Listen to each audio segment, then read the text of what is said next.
In business, you need partners you can trust.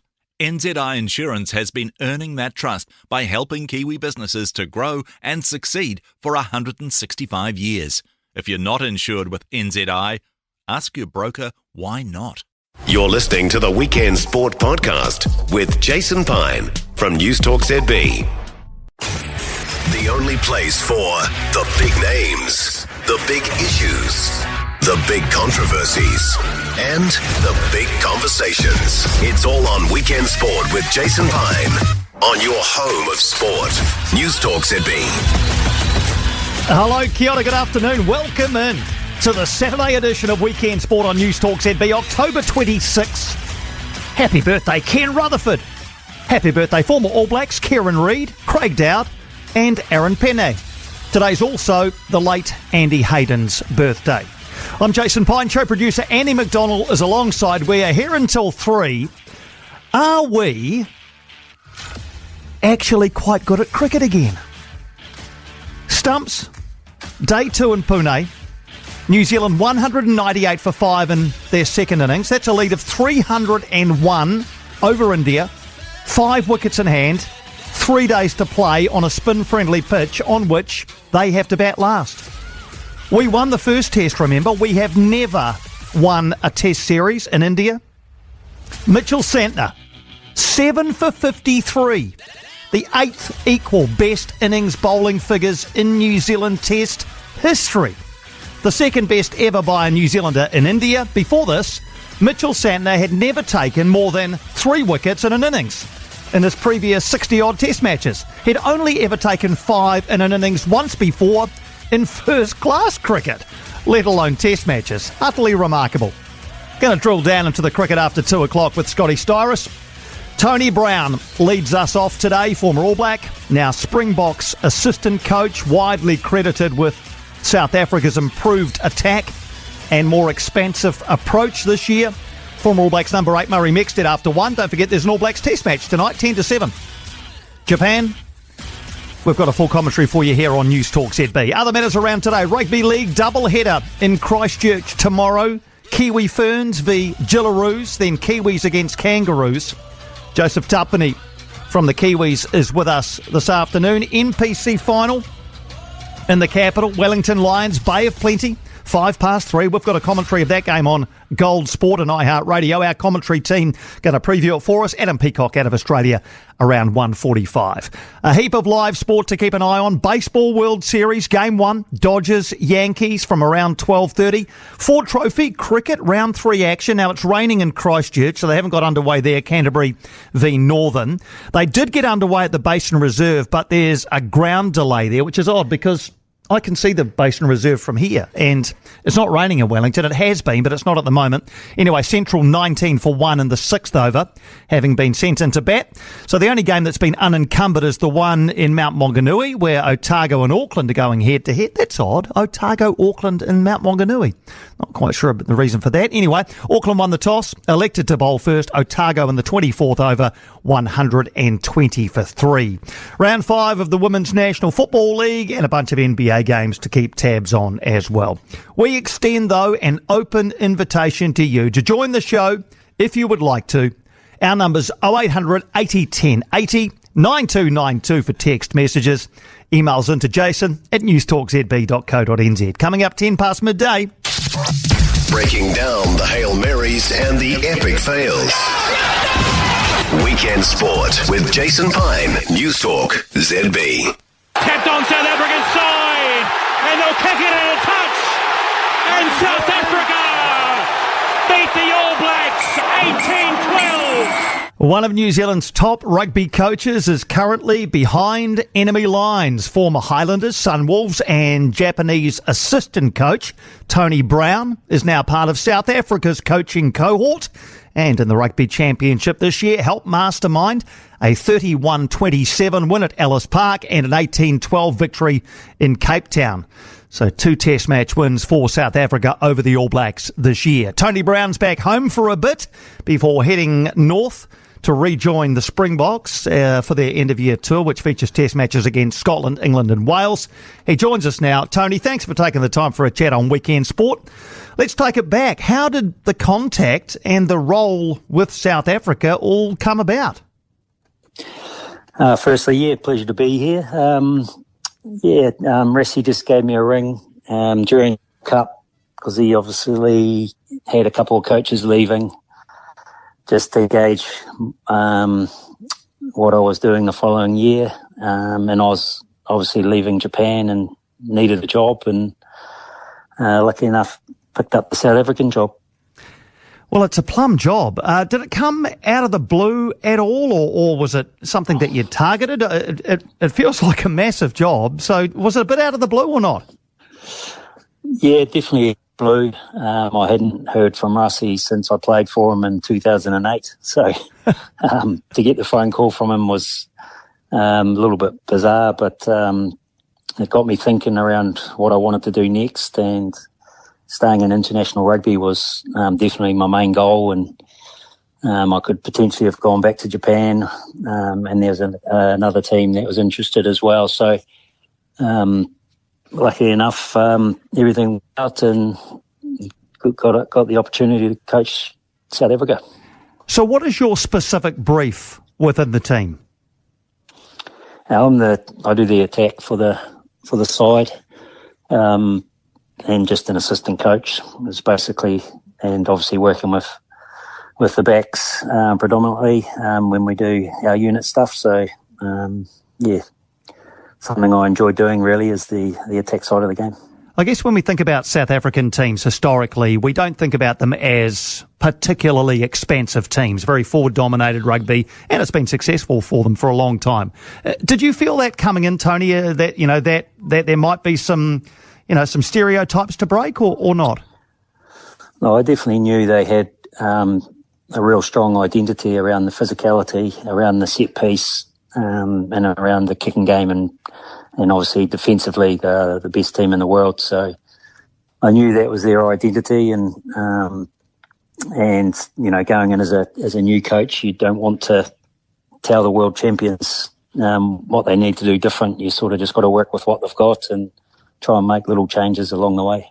How did you navigate that, coming into a team that has been so successful, as you say, world champions?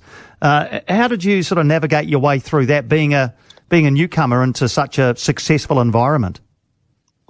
Yeah, well, I think my job is to create around the attack side of the game for the South African team, show them the opportunities that they're potentially missing, show them where they can be better, and when they've got ball in hand, show the forwards what they need to do differently to have a big impact on attack, and then obviously work with the backs that have got a lot of X factor to, make sure that they play within the structure and with the other 14 players on the park. How open were they all as a playing group to the ideas that you brought? Yeah, I think that the first thing was that Rassie addressed, because we've got two new coaches, attack and defence, and Rassie addressed that at the first meeting, saying that we've got to look to develop our game, we've got to look to do things a little bit differently and not to be closed-minded around what we were going to deliver. So it's a great intro for me, getting the head coach to back what I was going to say, and then from there it's just me showing the team where we could be better, training different scenarios around what our attack should look like, and keep showing them how we can do it a little bit better, and how we can improve as a team, and how we can improve as individuals. Once they started implementing the ideas that you brought to the table, Tony, and they started to work, did that help in the relationship, that that what you were suggesting was actually paying dividends for them? Oh yeah, 100%. Winning test matches definitely makes it easier to, I guess, stick to what you're doing, and stick to what you're preaching around what we can do better on an attack. If we had lost 4 or 5 test matches this year, then things would have been different. But from my point of view, what I tried to do was just work with the physical side of the game that they're really good at, and just show them little ways where we can being direct, and then trying to get us to use our skills a little bit more, trying to get us to position a little bit quick. And mostly it was around trying to create a mindset that we can be the best team in the world on attack. I look at the back line that you're working with: Jesse Creel, Cheslin Colby, Willie LaRue, Kurtley Arenza, Ifalele Fassi, Damien Delende. I mean, what a back line. Arguably the best in the world. How do you assess them as a back line, and comparing them to the other ones you've had the chance to work with? Yeah, I think, individually they're some of the best players in the world for sure. So we just needed to make sure that we could create space for them to, attack, especially guys like Cheslin and even a guy like Fassi from fullback who's got some electric speed. And Kurtley on the other wing, like those three guys, if they get a bit of time and a bit of space, then they can beat players and they can score tries. So my job was just to show everyone how we could do that, and then just keep driving it during the trainings and keep creating the mindset that to be able to create space, you got to attack space. So there's just little things like that we just added to the physical side of the Springbok game. You mentioned before as well, I guess we assume, when you're an attack coach, you immediately think, okay, you're working mainly with the backs. But you mentioned there that you did quite a bit with the forwards as well. Is that right? Yeah, 100%. If the attack's going to work, the forwards are the most important. And I think probably in the past, the Springboks have just had a forward pack that was really dominant, and then they would do their thing and they'd just give it to the backs and hope that they did their thing. So for me, it was around getting everyone combining, getting the tight forwards, creating space for the inside backs, and then you're getting your loose forwards who are operating out in the width. So you got a lot more dangerous team if everyone's on the same page and they're creating space for each other. Can you articulate for us Sia Khaleesi's influence in the South African side? Well, obviously he's won 2 cups, so it's hard. I've only been in there for 6 months, so it's a little bit hard for me. But just my initial impression of Sia is he's 100% committed to South Africa.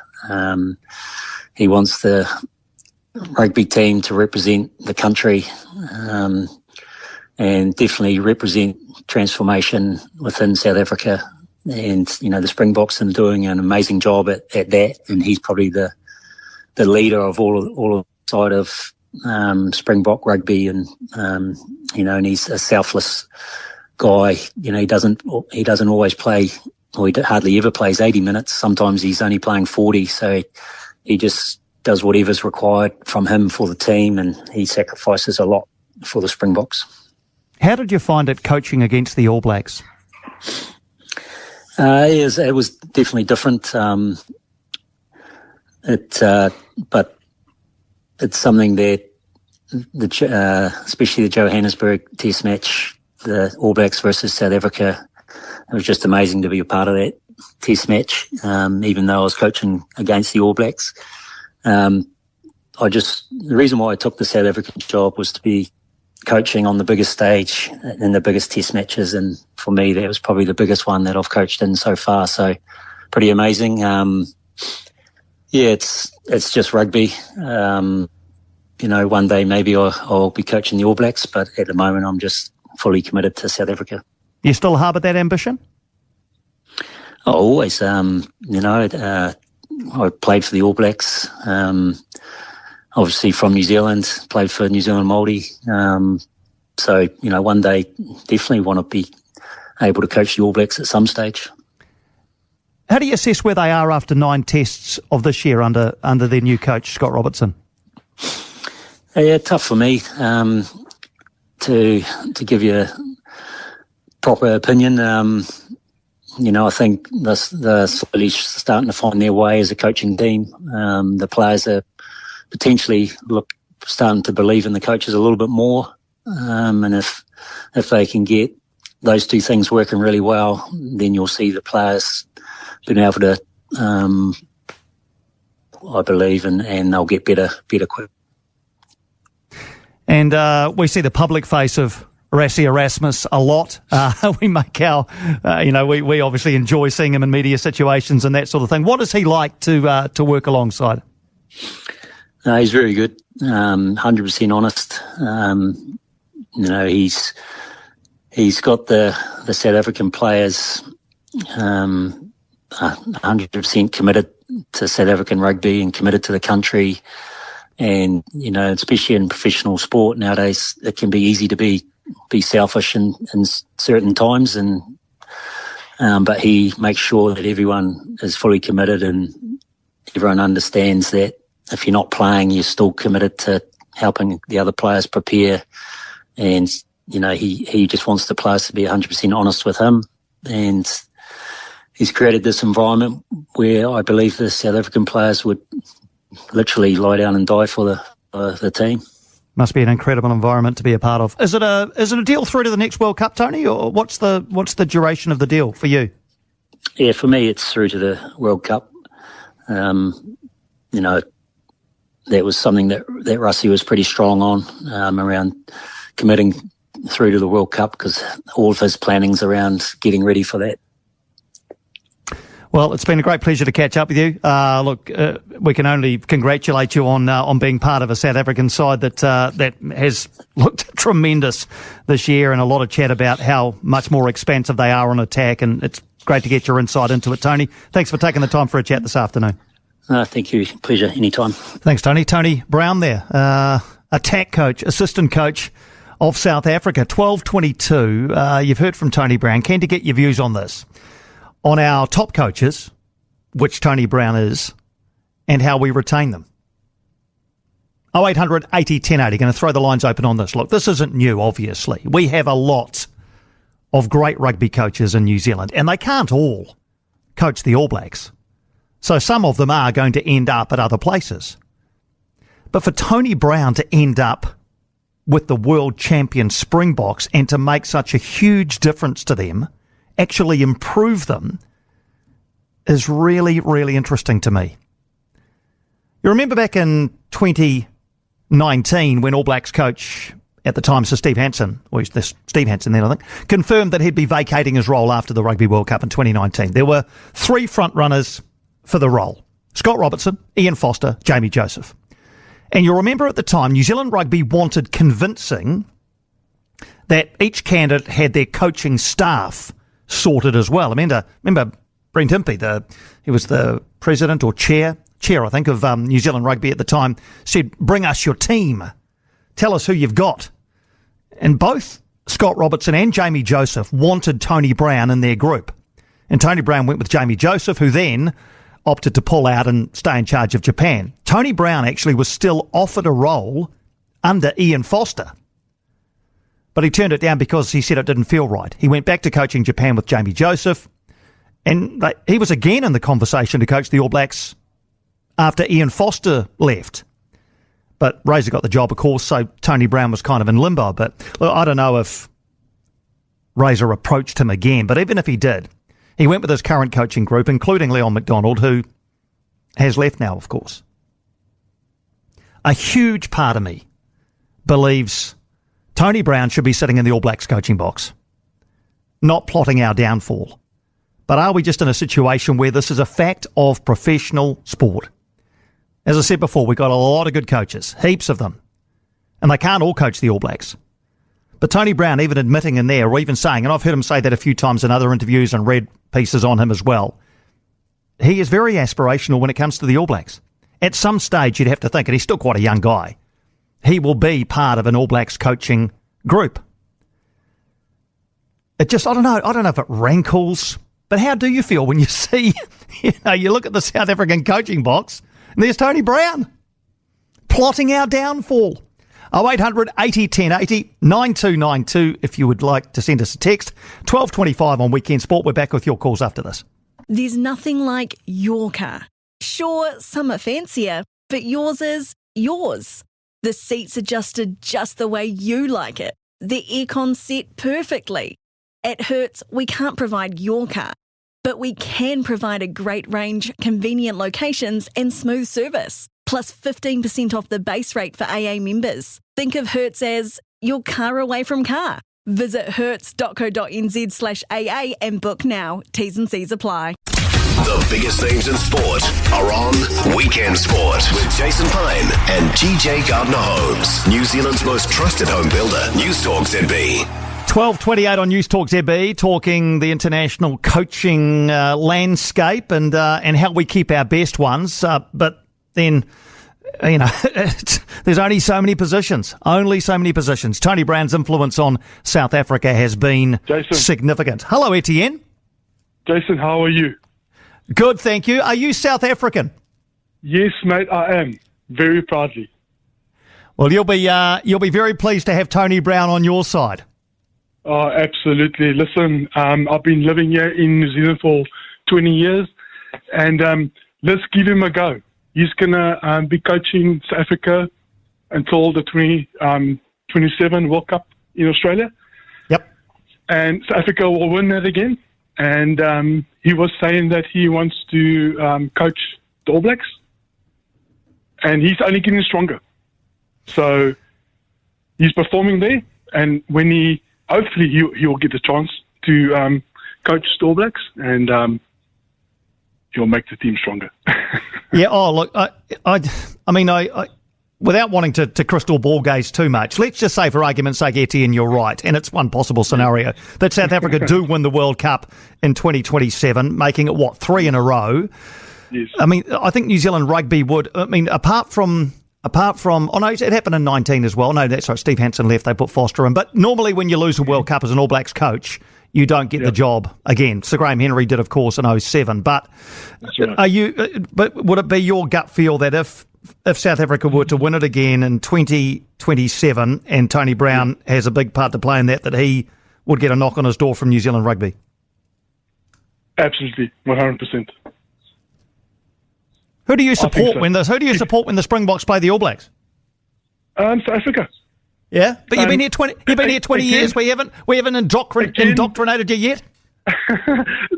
Again, may the best one win. I always sit on the sideline on that one, but my heart is South Africa always. But when it comes to South Africa and New Zealand, obviously may the best one win, which is very competitive.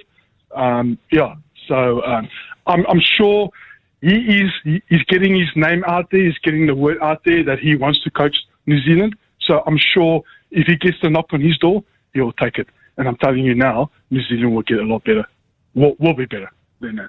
I just don't think Tony Robinson has got what it takes to take this team further. I just don't think so. No, the team is not responding. They're not working together like they used to. Everybody can see it, and I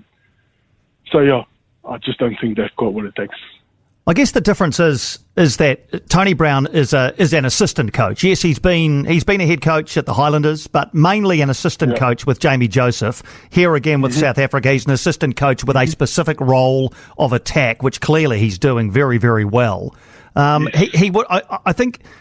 I feel like in 2027 he would be part of a coaching group. It might be with Jamie Joseph, for example, although he's moved out of the head coaching landscape at the moment, going to take up director of rugby, and will probably be, I think he's head coach of the Highlanders next year, but out of the international realm anyway. Yeah. I feel like Tony Brown's best role to play in a team is what he's doing with South Africa, just looking after their attack, because, man, they've been magnificent. Yeah, I'm telling you, it's incredible. He's got a massive input in there. There is things that, Rassie, he's like hiding this and hiding that and not letting anybody know nothing. There is a lot going on there that we don't know about. And Tony Brown is a part of it, and that's so awesome. It's so great to have him a part of the team. And I'm telling you now, South Africa is going to go for it again. 4 times. Yeah, they're going to win it again. Okay. Oh, mate, I love the optimism. Hey, let's chat again over the next couple of years and see how they're tracking, eh? Oh, absolutely. Thank you very much, Jason. All right, thanks, Etienne. Appreciate your call, mate. Good to chat to you. There you go. That's the South African view. 0800 80 10 80 for your view. There isn't a solution I can think of. I guess. Okay, let's spitball a bit here. It wasn't working between Scott Robertson and Leon McDonald. And that led to a parting of the ways. Leon McDonald left the All Blacks coaching setup, and the remaining duties were his duties were shared among the remaining coaches. Tamati Ellison took a bigger role. Jason Holland took over some extra responsibility. Presumably Scott Hansen did as well. So they spread the responsibility out. I wonder whether there might have been an opportunity to go to, although the timing wouldn't have worked, would it? But to go to Tony Brown then and said, hey, Tony, I know you've thrown your lot in with South Africa, but come home, man. Come home. I think the timing was the problem, wasn't it? Because Leon McDonald, that was just before they went to South Africa. So by that stage, Tony Brown had signed on the dotted line with Rassie Erasmus for the next 3 to 4 years, through to the next Rugby World Cup. Opportunity lost. Or not. I feel like it is. I watched that South African side, and as I said to Tony Brown earlier, they've always been renowned, always, for their dominant forward pack, their no-nonsense set piece, their ability to physically dominate. But immediately it was obvious, watching South Africa, how much more expansive they were with ball in hand. And that has to come down largely at the feet of Tony Brown. What he has very quickly brought to that team. He must have got in there, looked at the players at his disposal and started licking his lips with what he could encourage them to do. They have a terrific set of backs. And under his guidance, they became expansive. I bet the players absolutely loved it. I bet they loved it. 0800 80 10 80 for your thoughts. Spare line if you want to jump aboard. Mike says, call me petty. Yes, he's a good coach, and it's professional sport, but the unpardonable indiscretion of helping South Africa beat the All Blacks, any team but them. No All Blacks coaching job for Tony Brown in my book. Gee, Mike, that's a bit harsh. If that's the criteria, that if you help another side beat the All Blacks, you're not allowed to coach the All Blacks, then I'm not sure that's the road to go down. Maybe you're saying it with tongue in cheek. I don't know. Dave says, my thoughts on Tony Brown coaching the All Blacks. If Scott Robertson wins the World Cup, he'll of course get the next 4 years with his current group. If he fails, the next cab off the rank is Vern Cotter. Jamie Joseph will miss out. Tony Brown might need to tie his colours to Vern. Would there be any scenario under which New Zealand Rugby might go to Tony Brown and say, look, I know you've got a contract, but we know these things are breakable. Come home. Come home. Do you think that would ever possibly happen? If Tony Brown continues to, encourage and enable South Africa to play well, wouldn't you go after him? And say, hey, Tony, we'll get you out of that contract. Come home. Another David says, Etienne is so right about Razor. Brett says, New Zealand Rugby broke their own rule. All Black coach does not need international experience. Yeah, right. It's a Tui billboard, Brett, isn't it? This text says the Springboks won 2 World Cups before Tony Brown even got there. Yeah, look, I of course they did. Yes, they did. But he has improved them. There's no doubt that he has improved them this year. And how do you improve a back-to-back Rugby World Cup winner? You have to do something innovative. You have to do something different.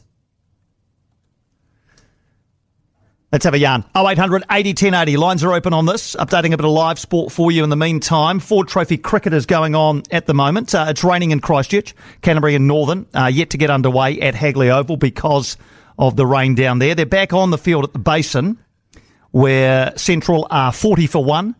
They've reduced that game to 48 overs per side through 10 overs. Central 40 for 1 against the Wellington Firebirds, and Otago 165 for 4 in the 32nd over against Auckland.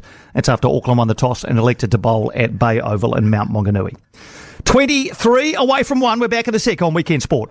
Don't get caught offside. Call 0800 80 10 80. Weekend Sports with Jason Pine and GJ Gardner Homes. New Zealand's most trusted home builder. News Talk ZB. Just on 19 away from 1. Brendan says, don't even know why Northern went to Christchurch. Heavy rain was always forecast there. Yeah, I guess you can't just not turn up at a game of cricket because there's heavy rain in the forecast. I take your point though, Brendan. They probably got on the plane, got off the plane and thought, man, there's no chance. No chance. Is it raining quite heavily in Christchurch at the moment? Presumably it is. It was terrible in Wellington yesterday, but it's actually all right at the moment. Should be good for the NPC final this afternoon, just after 3 o'clock. Gold Sport and iHeartRadio have live commentary of that from just before 3. Ross Bond, Matt Buck and Shannon Paku are our commentary team. We'll get down to Sky Stadium at some stage after 2 o'clock just to set the scene for you down there. Also, Major League Baseball is at its World Series stage. This is, I guess, what you call the final.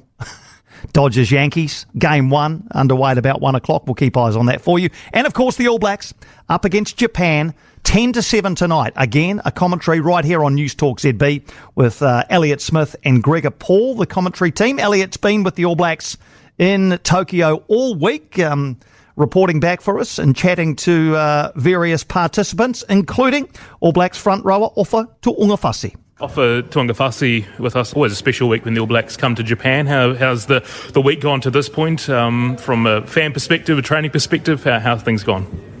Yeah, it's been good. Obviously, we love coming here. We've got a big fan base here in Japan. The culture, the people, lovely over here. Obviously, they love rugby, they love the All Blacks, and very passionate people. But yeah, in terms of training, we've been building very nicely. Obviously, we got in a few days earlier than we would have on a normal test week, so we got to acclimatise and get used to the heat. It's obviously, yeah, a bit different from back home, but yeah, we've had a good week prepping. Obviously, some of the squad had a run with Panasonic yesterday, and I heard that went well. But yeah, our focus is on Japan. How important to start this tour off on a good note with a good performance on Saturday?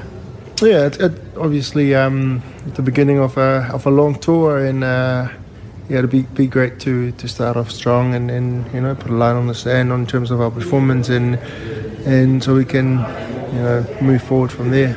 A couple of years ago here in Tokyo, they gave you a real scare. They put a good performance in, I think 38-31 in the end. What are your recollections of that and what they were able to do well to put you under pressure that day? Yeah, I think obviously with no disrespecting or of the Japanese side, because they've always been very competitive. Look at their last 2 World Cups and all those big upsets. We certainly don't take them lightly. Obviously, on the day, it's rugby. Things can go your way or don't. But yeah, I don't remember much from that game. But I think there was a lot of things fell into their hands and work out there in their favour. But yeah, like I said, we've had a good week prepping and probably we've had a great week. Probably the best preparation done this year. And yeah, I can tell the boys are confident and can't wait to go out there on Saturday. You've known Patrick Tuipulotu for a long time now. How special for him to get to lead his country out on the weekend? Yeah, I suppose, be very special for himself and his family. Obviously, I've known Paddy since the very beginning, and I'm just extremely proud of him. Obviously, led us at the Blues and just a top man, Paddy, on and off the field, and I can't wait to play alongside him on Saturday. This year in the All Blacks seems like there's heaps of competition at prop with Pasaleo coming in and and Tamaiti growing as well. How exciting is that for the propping department in the All Blacks to have that competition pushing each other? Oh, makes our the team healthy, I suppose. It makes us better. Obviously the competition's there, but for us it's more making everyone better, especially us props. Everyone's fit and healthy and then playing some great rugby. Who knows, might be your opportunity this week or you might get it next week. It's about just staying ready, so because your opportunity will come. But I'm glad to see those boys playing really well and growing as not only players but people. Yeah. How important, I guess, is this tour? 5 big weeks in a row, Japan, but then and it's a big test to come off the back of it, to grow as a team and connect over these next few weeks. Yeah, it's important. Look, looking back in the championship and the July tests against England, I think we're building nicely and our game is evolving. And look, it's just the next few weeks is just another opportunity for us to obviously we haven't put 100% of our performance out there, but I think we're growing and hopefully we can be better. It's been a few weeks since you got on the park. I think it was Cape Town you last played. Weren't able to get a game for the Taniwha and sneak a game in there. I would have loved to. Obviously, being in this environment, even though you're not playing, there's still a lot of your role changes during the week. You either be playing or you're preparing the boys. The trainings, intensity is high and there's always a lot of things to do. So even though I'm not out there on the park, the body still take a lot throughout the week. But hopefully, this week I'm coming off the bench. So looking forward to getting out there and play. And just as a team this weekend, talked about obviously getting the tour off the right note, but performance-wise, Japan's a team that likes to run it. The All Blacks are as well. Do you think there's some similarities in terms of the way that the two game plans might meet on Saturday afternoon? Yeah, it's going to be a good running rugby game on Saturday, I think. But for us, it's about just focusing on our game and our plan. And if we do that, then I think I said before, things will fall into place. Yeah, obviously the Japanese loves running rugby and they play really fast. So for us, it's just our game management and hopefully the backs can manage the game well to give us forward some time. It'll be a good game. That is the voice of Ofa To'ongafasi, who will be off the bench tonight, as he was a couple of years ago in Japan when the Brave Blossoms got as close as they ever have to the All Blacks, a 38-31 win on that occasion. We're going to break the test down and the end-of-year tour as well in a wider sense with Murray Mexted after 1 o'clock. Time for a couple of calls, or still time for a couple of calls before 1 on the best way to keep our top coaching talent with us, whether you'd welcome Tony Brown back into the fold. Seems a bit of a no-brainer to me, but obviously the current coaching staff have another 5 test matches this year to negotiate. First of all, Japan this afternoon, and then those 3 big matches in consecutive weeks, England, Ireland, France, to finish with Italy. 0800 80 10 80, lines open as always. Just on that game 2 years ago, it was a very different All Blacks team to this one. And obviously, they've sent 10 players on to England to prepare for next weekend. But from the starting 15 2 years ago when New Zealand played Japan, only Sam Cane and Sevu Reece from the starting 15 that day are going to start tonight. Just 2 of the 15. Patrick Tuipulotu was on the bench 2 years ago. He's going to captain the team for the first time tonight in a test match. Anton Leonard-Brown was in the reserves that night too.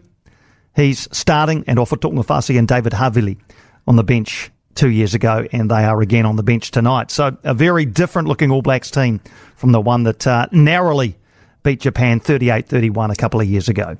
Coming up 10-1, News Talk ZB. Back in a moment on Weekend Sport. When it's down to the line, you make the call on 0800 80 1080. Weekend Sport with Jason Pine, News Talk ZB. 7.5 away from 1. James says torrential rain in Christchurch at the moment. Absolutely no chance of cricket today. James, you've called it because they've abandoned that Ford Trophy match. They've said, nope, we're not getting any cricket in today. So that game has been officially abandoned between Canterbury and Northern. I guess Northern will hop back on the plane and maybe try and get an earlier flight out of there. Central 55 for 2 in the 14th over, batting first against Wellington, and Otago 180 for 5 in the 36th over, batting first against Auckland. G'day, Jonathan. Oh, g'day, Jason. I had to listen to your interview with Tony Brown, and for me, it's like treason for a New Zealand coach to teach another international side against the All Blacks, for which he was an All Black himself. But at the same time, I do respect the fact that there are lots and lots of New Zealand world-class coaches, and like you say, they can't all coach for the All Blacks. So he's a professional coach, and he's got to find work. But I do remember, and I think I'm right in saying this, that Wayne Smith said that if he was ever an international coach, he would never coach against the All Blacks. Is that correct? Or he did say that. No, he did say that. Yeah, he did. I take my hat off to him. But like I say, it's hard, and it's almost like treason for me. I know. To coach against the All Blacks. Yeah, it must be hard, because and even asking him, standing there and during the national anthems and all that sort of thing, Jonathan, it must be really kind of hard to process in your own brain. He stood out there in that black jersey, and now he's singing the South African anthem. Yeah, I honestly couldn't do it, but that's not my job. I'm not a coach. But if it's your life, you've got to find work, haven't you, really? So what can you do? No, and that's the big paradox for him, right? You're right. He's got to earn a livelihood. That's his job. He's a rugby coach, and if there's no job available here, then he's coached Japan. So that's I know different. Maybe that's because they've never really been a threat to us. But to sit in the coach's box in South Africa and for 2 test matches against us really make a difference. Yeah, it must be kind of a paradox in his own mind, right? Yeah, but I would love for him in the future to get the All Blacks job, because he would do great things, I reckon. Yeah, I agree. I agree, Jonathan. I'd love to see him as part of a All Blacks coaching group as well. Maybe alongside Jamie Joseph, who knows? They've been a pair for a long time. Jonathan, thanks for your call. Whether Jamie Joseph has moved away from that now, he went into that director of rugby role at the Highlanders. He's taking over, though, isn't he, as head coach next year of the Highlanders? Pretty sure that's the case. So back into the kind of Super Rugby landscape. Will he again be a candidate to coach the All Blacks down the track? He might have to wait for a while. I'm sure if the All Blacks win the next World Cup, then that's another 4 years, and deservedly so, for this coaching group. But Jonathan makes a really interesting point. It is the great paradox. I'll use that word again. Tony Brown's a former All Black. Loved the black jersey, played for New Zealand Māori, clearly still, deeply invested in rugby here, but that job is not available. And so he has to find another job. And it wasn't as though he didn't go and knock on that door. Rassie Erasmus rung him. Plum job. Hard to turn down. He almost, I don't think he sounded apologetic for it, but I think he wouldn't be human if he didn't have, a little thought off to the side of his mind thinking, I'm coaching against the All Blacks here. After 1 o'clock, Murray Mexted's on the show. Haven't spoken to Mex for a while. Looking forward to getting his views on the current All Black side and tonight's test match against Japan. The only place to discuss the biggest sports issues on and off the field. It's all on Weekend Sport with Jason Pine on your home of sport. Lights out and away we go. News Talk ZB. 107, welcome back in. Hope your long weekend's going well, or the first part of it, if you're in a part of the country you don't normally inhabit. Hope you're enjoying yourself. On the road, perhaps. Good to have you listening in. This is Weekend Sport. I'm Jason Pine. Andy McDonald is show producer. We're here till 3. Murray Mexted in just a second, chatting All Blacks rugby, Japan. 10th test match of the year tonight. How do you reckon we'll go? Mex on that shortly. Joseph Tuppenny out of the Kiwis. Rugby League doubleheader in the Garden City tomorrow. New Zealand against Australia in Women's and Men's Rugby League. Adam Peacock out of Australia before 2 as well. Keep your calls and correspondence coming. 0800 80 1080 9292 on text. Joe says, party at Tony Brown's will be on the cards if he was to come back and join the All Blacks in the future. He was a tough first 5, never took a step back, loved him as a player, and he would bring plenty of innovation to the table. I agree, Joe. And Robbie says, Piney, Tony is a really top coach. I reckon he's the closest guy to Wayne Smith. I would have him in the All Blacks coaching team in a flash. What time do Wellington lose? Says Robbie. Settle down, Robbie. Behave yourself. NPC final this afternoon just after 3 o'clock. Wellington Bay have plenty at Sky Stadium. We'll get you to Sky Stadium before 3 with a bit of a preview of that one. 1:08. Comes through with that right boot of his, and away they go. The All Blacks get a 3 to finish. Japan go down swinging in this one, 38-31. What a test match we have seen. Yeah, that was 2 years ago, the last time the All Blacks played Japan. It's their 10th Test match of this year, 10-7 tonight. The first of 5 tests in 5 weeks to end the year. Much tougher assignments ahead. England at Twickenham, Ireland in Dublin, France in Paris across 3 consecutive weekends before Italy in Rome to wrap Scott Robertson's first year in charge. Let's bring in 34 Test, 72-game All Blacks number 8 and astute rugby analyst Murray Mexted. Murray, great to get the chance to chat to you. In general terms, first of all, what have you made of the All Blacks' performances so far in 2024? Well, firstly, good afternoon. How are you? Very good. Yeah, well, I reckon that Ray's is taking it one step at a time and probably having a good hard look at lots of combinations, because I think that he was thrown into a hard, well, they're all hard, aren't they, when you think about it, the All Black program. It was a very difficult program going to South Africa, playing 2 games, Cape Town, and in, well, Joburg and Cape Town. So, you know, he's had a tough go, and I think lots of things were proven over there. I think it exposed a lot of weaknesses. And therefore I'm very, very pleased with the team that he selected to play against Japan, because there's probably half a dozen guys in that starting lineup that he's having a good look at to play in that first test against England. Because when you have England, Ireland and France 3 in a row, that's a tall order, you know. In any year, that's a hard combination to play 3 weeks in a row. So it's going to be very interesting, this game in Tokyo. I think the team's very clever selection, and I think we're going to get a good opportunity to have a look at 5 or 6 players who might figure in the first test in England. I want to talk about a couple of those potential players in a second, Murray, but which weaknesses do you think were exposed in South Africa? Well, the biggest one, most clear to everybody, really, is the lack of size in comparison to the Springbok forwards. So we were well undersized. And, you know, I think if you're going to beat South Africa in South Africa, you've got to target 60% possession. Now, we didn't achieve that in either of those games. We got under 50 in the second game, I believe. So you're not going to beat South Africa in South Africa unless you get more than them as far as ball goes.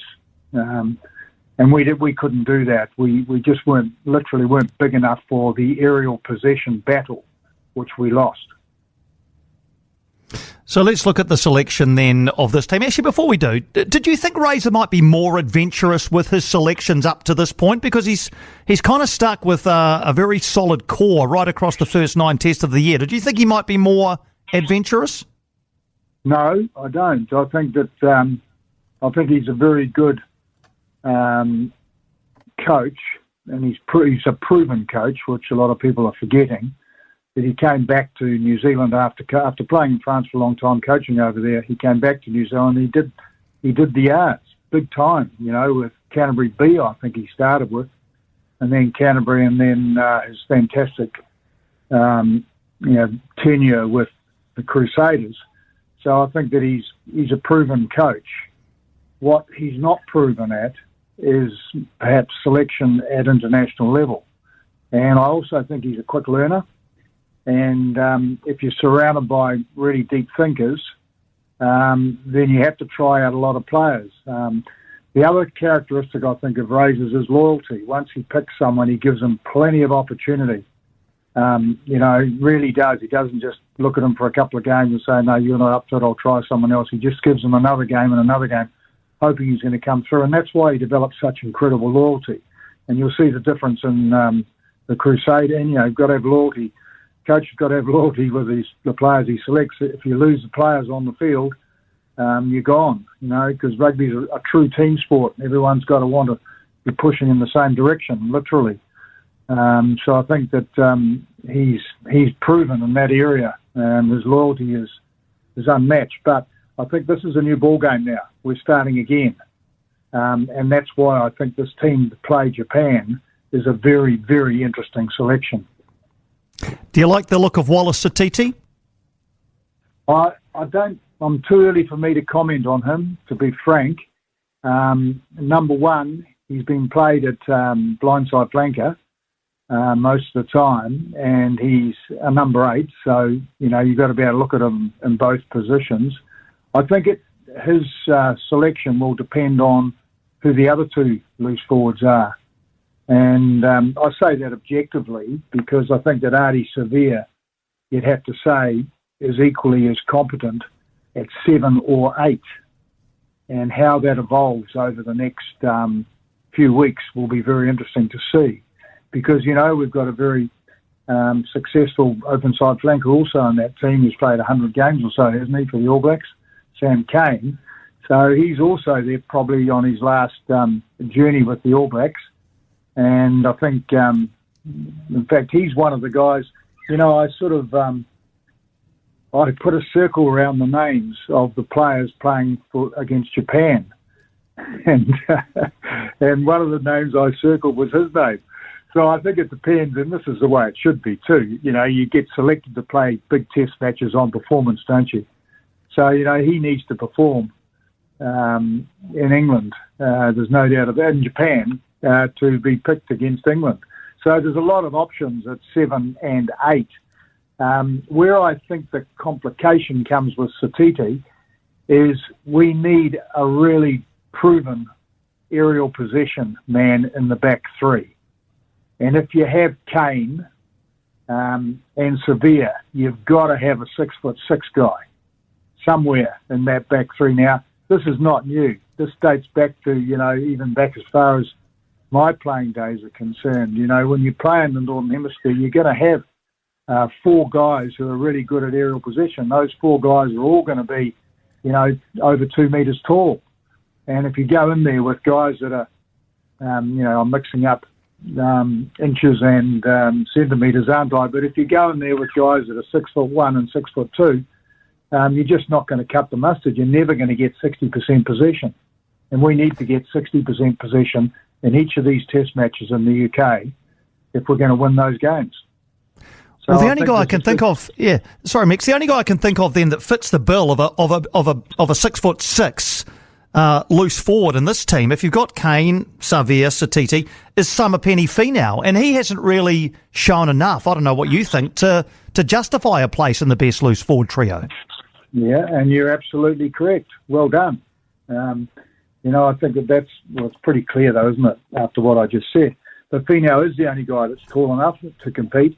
He was given a hard baptism, wasn't he? I mean, Johannesburg, if you're playing the Springboks in Johannesburg, that would be the hardest game of rugby to play ever. If you look at all the different venues around the world, and I've been spoiled actually and lucky enough to have played in most of those, the game that is the hardest to win is the one when you run on the field in Johannesburg. And for countless reasons, which I won't go into, but that is the biggest challenge. So Finau got that challenge, and he didn't really come through, did he, is what you're saying, and you haven't heard from him since. But I think what Razor found out in South Africa is that he didn't have any 6'6" loose forward who could win ball. And he didn't have 2 locks who could win ball at that level either, because Via's well under 6'6". And I think he's playing really well though. So he's another guy that I would think would be in the future will be looked at as a blindside flanker, and additional, because he's good in the air with the ball, but he's just not quite big enough to be a lock against the very best in the world. When you think they're all 6'8", you got to look at the realities. Barrett would be a shoo-in, obviously, as one of the locks. But do we have another lock who's 6'8"? And I'm looking hard at this guy, Josh Lord, because he's the only guy there that's named, I think, is 6'8". I think we've probably got another one, haven't we? Who is it now? Oh, yes, one of our other locks, of course. We've got 2 guys going on this tour that are 6'7" or 6'8". But I think Lord would be an interesting guy. You see when he comes on the field in this game against Japan, it will be very interesting when he appears. Will he come on straight after half-time? I'm picking he will. And he's one that they might have to look at in Europe yet, even though he's a bit of a virgin. Yeah, I guess Sam Dowry's the other one, isn't he, who's starting alongside Patrick Tuipulotu. What did you make of the decision to send 10 players on ahead, Mex?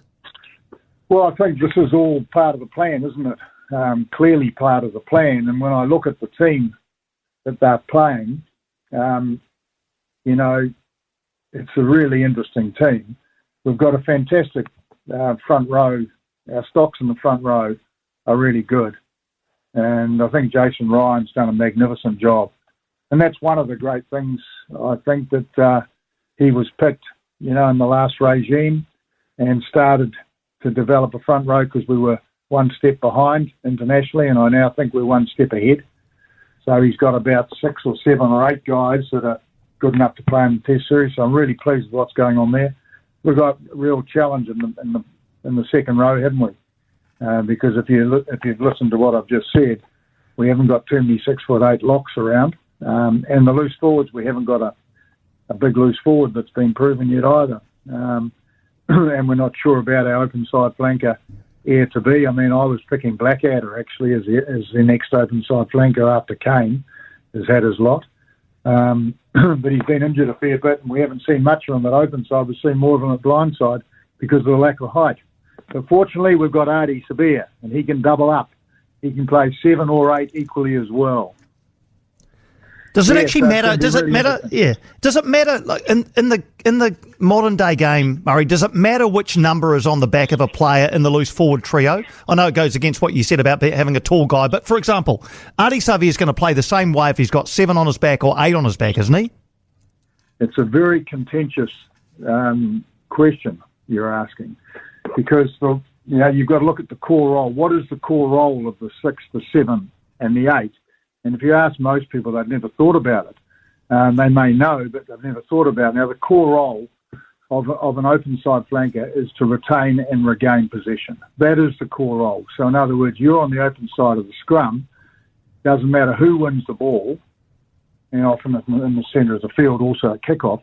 Doesn't matter who wins the ball, you have an opportunity to retain or regain. So you've got to be the best we've got in New Zealand in that role.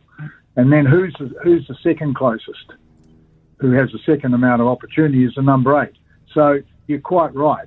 7 and 8 both have a mission, and their core role is to retain and regain.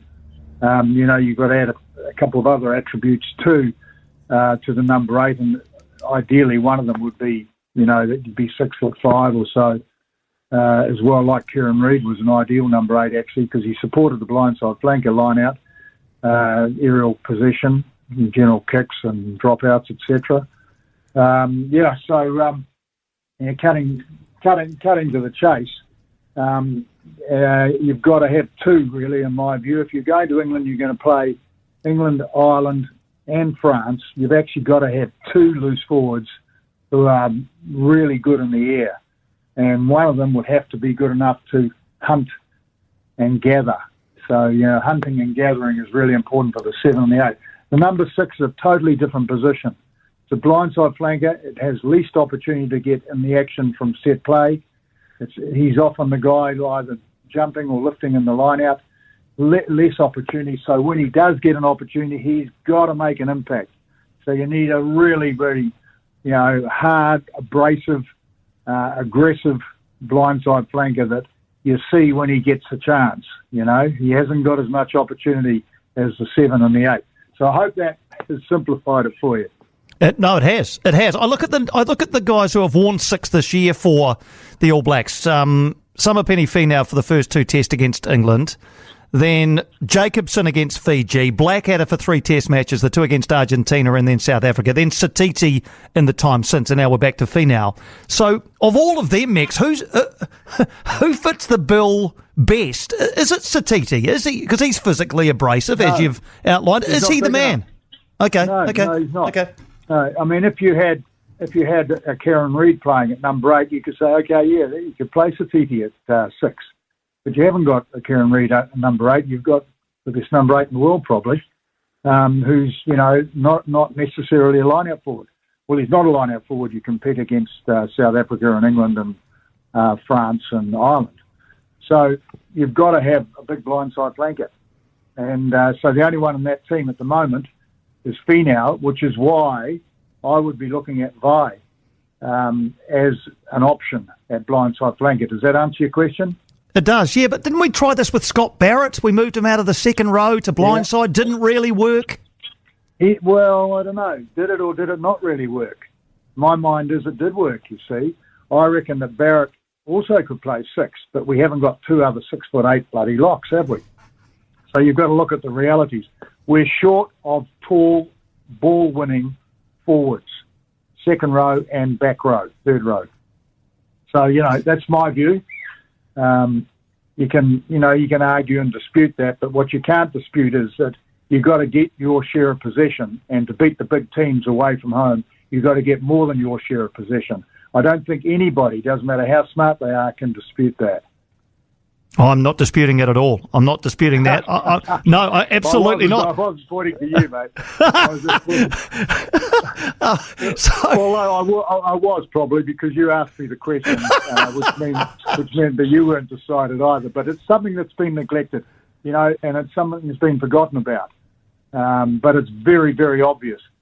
If you can have 2 guys in the loose forwards that can win the ball in the air, you've got a great head start, haven't you? But they've got to be good too. They've got to be good at their role.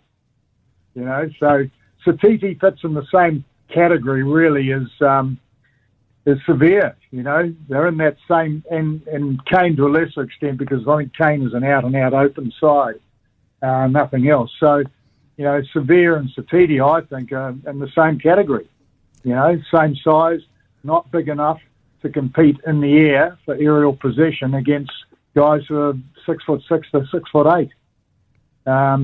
So that's a real dilemma at the moment, and I think that's why Finau is playing against Japan. Murray, it's always interesting, very interesting, instructive chatting to you. Thanks for taking our call and being so generous with your time, mate. Really appreciate it. No problem. See you later.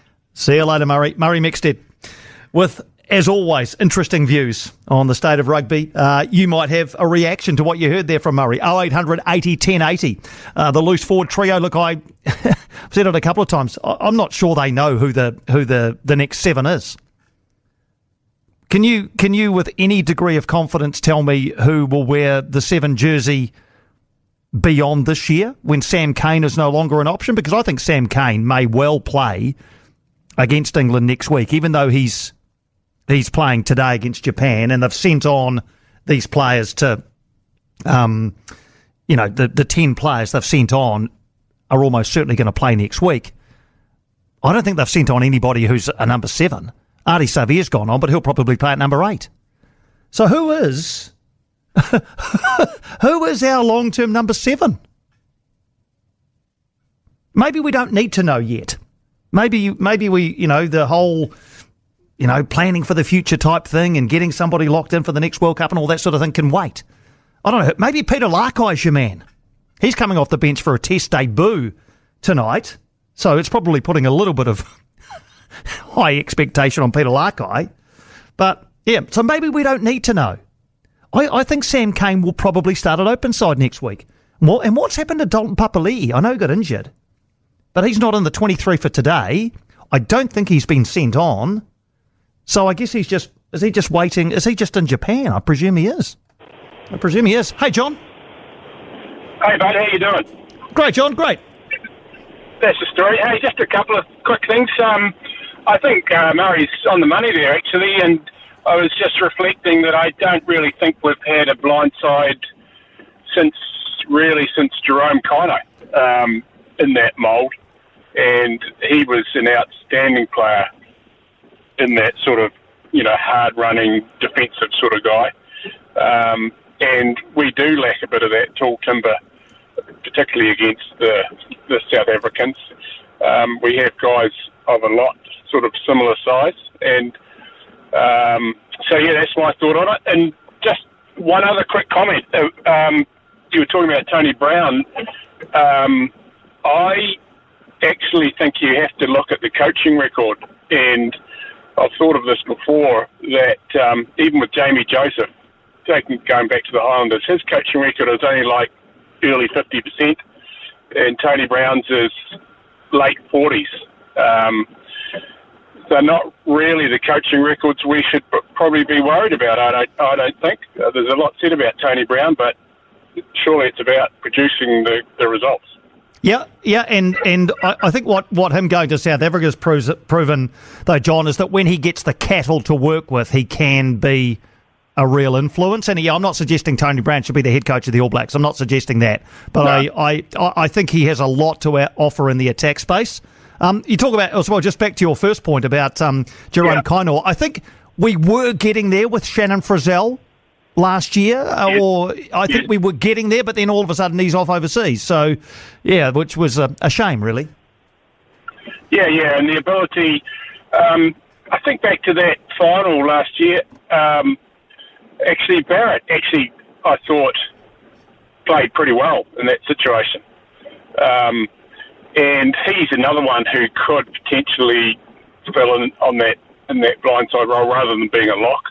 He's matured so much as a player that we've got an option there, but we just need the big guys in the middle row more than anything. Yeah, I'd leave Scott Barrett where he is. I'd have to say. A Tupou Vai one is interesting as well. Thanks, John. Appreciate your call, mate. Drive safe. Tupou Vai is another interesting one. I've heard that suggested, and I think he has played 6, hasn't he, for the Chiefs? But you look at him and you think, well, he's been so good at lock this year. He's probably been the best lock this year.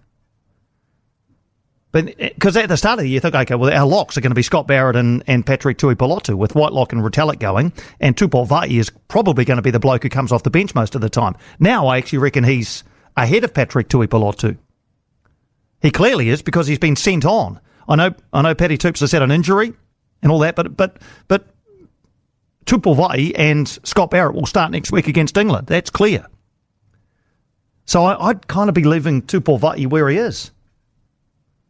1:30, 0800 80 1080. We'll keep taking calls on the rugby if there's an appetite for it. We're back after this on News Talk ZB. The voice of sport on your home of sport. Weekend Sport with Jason Pine and TJ Gardner-Holmes. New Zealand's most trusted home builder. News Talk ZB. 1:33 on Weekend Sport. G'day, Don.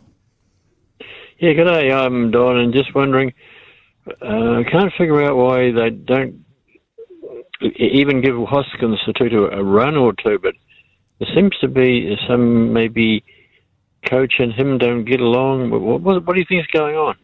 Well, he's injured at the moment, so he can't. He was picked for the All Blacks 15 tour, but has pulled out of that with injury, Don. But I presume you're referring back to the initial All Blacks selection at the start of the year when he was left out altogether.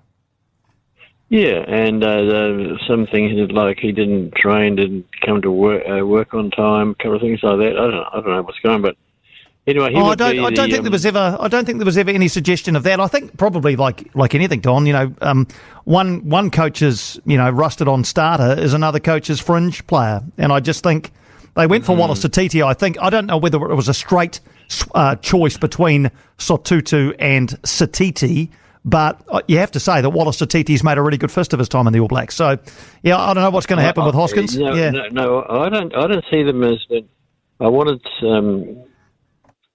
Satiti is at number 8. He's got the height, and Satiti doesn't. That's why I think we want him at the number 8.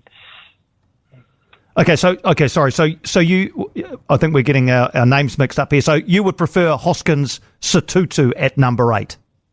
Yes, definitely. Okay, gotcha. Yeah, look, and he was terrific there for the Blues, wasn't he, Don? I mean, terrific there for the Blues. That's his position, and Savier's doesn't have the height requirements at the back. Okay. That's all I can say, really. No, fair enough, Don. I don't think it matters with Artie, I've got to say. I don't think Artie's height plays a part. There's absolutely no doubt that Artie Savier has been terrific at number 8 for the last couple of years since he started playing there. That actually started at the Hurricanes from memory. Jason Holland put him in at number 8. And then that just carried on into the All Blacks because he was playing there in Super Rugby. But I don't think there's any suggestion that Artie Savier is too short to be a number 8. He wins line-out ball. He is a line-out option. He wins line-out ball. Often he jumps at 2 and they go to him. So I'm not sure that there's any suggestion of that. But I know what there is a suggestion of is whether at some point he should go back to the number 7 jersey. And maybe that's what happens next year. When Kane goes, maybe Savier is your 7. and then you start looking at Wallace, Satiti, or Hoskins, Sotutu, or somebody else at number 8. But I have to say, I would love to see at some stage, and we may this year, who knows, I would love to see this year Ardie Savea and Wallace Satiti start a test match together. In the 7 and 8 jerseys, I mean. I know they've done it in the 6 and 8 jerseys, but I would like to see them start together in the 7 and 8 jerseys. And in that situation, I'd probably have Satiti at number 8. Because as I said before, it doesn't actually matter what jersey Ardie Savea has on. He just plays the same way.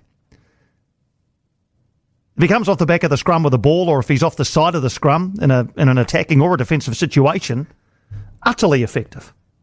Utterly effective. Joey says, what about this? Satiti at 6, Ardie at 7, Sotutu at 8. We're not going to see it this year, obviously, with Hoskins, Sotutu injured. But that wouldn't be a bad loose trio at some point. I get the feeling someone like Ethan Blackadder will be a solution at 6. Although he's played a bit of 7 too, hasn't he? He started against Fiji in the open side jumper. 6s, 7s and 8s. We're not at 6s and 7s yet, I don't think. But we've got lots of options. Hello, Phil. G'day, Piney. Yeah, okay? I'm good.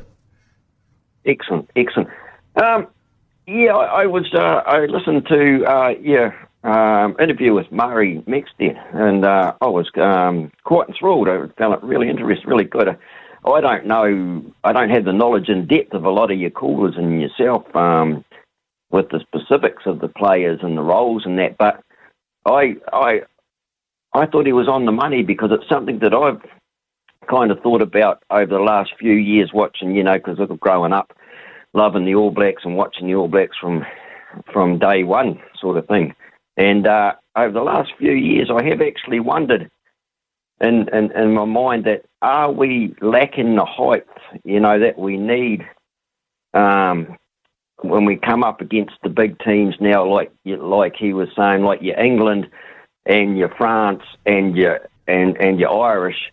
Like, they have massive South Africans as well, especially South Africans. I'm not kind of 100% sure about the Irish, but the English, South Africans and the French, they have these colossal giant locks now, that are bloody 6'9" sort of thing, that have the height and are good in the air. And I've kind of wondered, like he was saying, and he put it so much better than I ever could, that we just maybe are lacking that height that we maybe used to have in the past against the teams, but these other teams and nations have got so much bigger with the big locks, maybe not so much in the 7-8, like you were saying about, doesn't matter so much in that position at the moment with Savea and Sotutu and that sort of thing, but definitely in the locks, I think, Yeah, and I was listening to Murray talk about selection, Phil, and I was thinking, well, he can only select what he's got.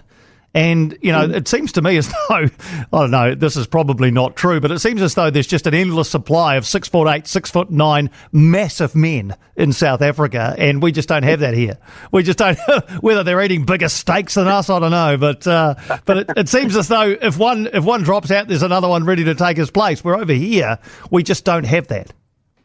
Yeah, right. They must have eaten those boars over in South Africa, but I also think, and I think the same seems to be true for France and England. They just seem to produce, maybe it's just a population thing, pure population thing that, because they've got so many more people to choose from, the rationale is, they're just going to have more bigger men. Sort of thing, but like you say, we don't seem to have that option here in New Zealand, but those countries, France and England, and France, I think, is a bit like South Africa. France, they seem to have produced giant locks as well, from nowhere, from one after another. Yeah, indeed. And look, I'm sure Razor would love to have that supply line. But yeah, at the moment he can only go with what he's got, and that's probably why he's having a play with a few people in terms of where they play. Naitoa Akoi is another guy who's been talked about. Another lock, really, I think, but guy who could play 6. Thanks, Phil. Appreciate your call. Andy, hi. Hey, Piney. I've always been, just listening to Mex, I've always been interested why Scott Barrett was never given a shot at 8. I thought he's a really good lock and we need locks. But rather than at 7, I thought he's found a bit wanting at 7 in the World Cup against the Poms. You had the likes of Zinzan Brook and Mexted, and it lets Artie go down to the side. Have they ever thought of putting Scott Barrett at the back? I've never heard it suggested, Andy. I've never. I think the only switch was ever from lock to blindside because of his physical size. I don't know. I've never heard or seen Scott Barrett suggested as a number 8, but he'd be a pretty physically imposing bloke coming off the back of the scrum with ball in hand, I'd imagine. Yeah. You had Morno Duplessis and Zinzan and Murray. He'd be pretty good, I thought. Yeah, it's a good point, Andy. Yeah, no, good on you, mate. Thanks for calling in. Appreciate it. Got to move and get across the Tasman, but do appreciate you taking the time on your long weekend. 18 away from 2. When we come back, Adam Peacock in Australia. The big issues on and off the field. Call 0800 80 1080. Weekend Sport with Jason Pine and GJ Gardner-Holmes. New Zealand's most trusted home builder. News Talk ZB. News Talk ZB, it's 1:45, pretty much on the dot, so let's get you across the Tasman. Adam Peacock, our Australian correspondent. How are you, mate? Good, Piney. Yourself? I'm very good, thanks. Very good. A couple of issues to kick around with you. David Warner, free to captain Australian cricket teams again. How has this been received? It was a story that kind of wasn't really in the national consciousness before Cricket Australia came out and with a statement out of nowhere saying life ban lifted. I was under the understanding that it was done months ago. It was all okay, and I actually had on a podcast over here Trent Copeland, who's just taken over the GM role with Sydney Thunder, and I asked him point blank, I said, does this mean Davey can captain? And he was kind of coy and started laughing about it. He goes, we'll have those discussions when we get closer to the season. Now, to me, that sounds like it was always going to be that Dave Warner was going to captain the Sydney Thunder at this Big Bash edition. So I don't think it's an issue. Look, what happened in Cape Town was obviously horrible and it was bad for Australian cricket, and a light got shone where a light should have been shone a while ago. It's done. It's over. Everyone's moved on. Steve Smith has captained Australia since, so why couldn't Davey? So there you go. I don't think he's going to captain Australia, but he's definitely going to be able to captain some Big Bash cricket, which is good. Yeah, is he even still in the Australian... Does he still play T20 cricket for Australia for the national team or not? Is he just now Big Bash kind of freelance, go around the world, play for whoever kind of player now?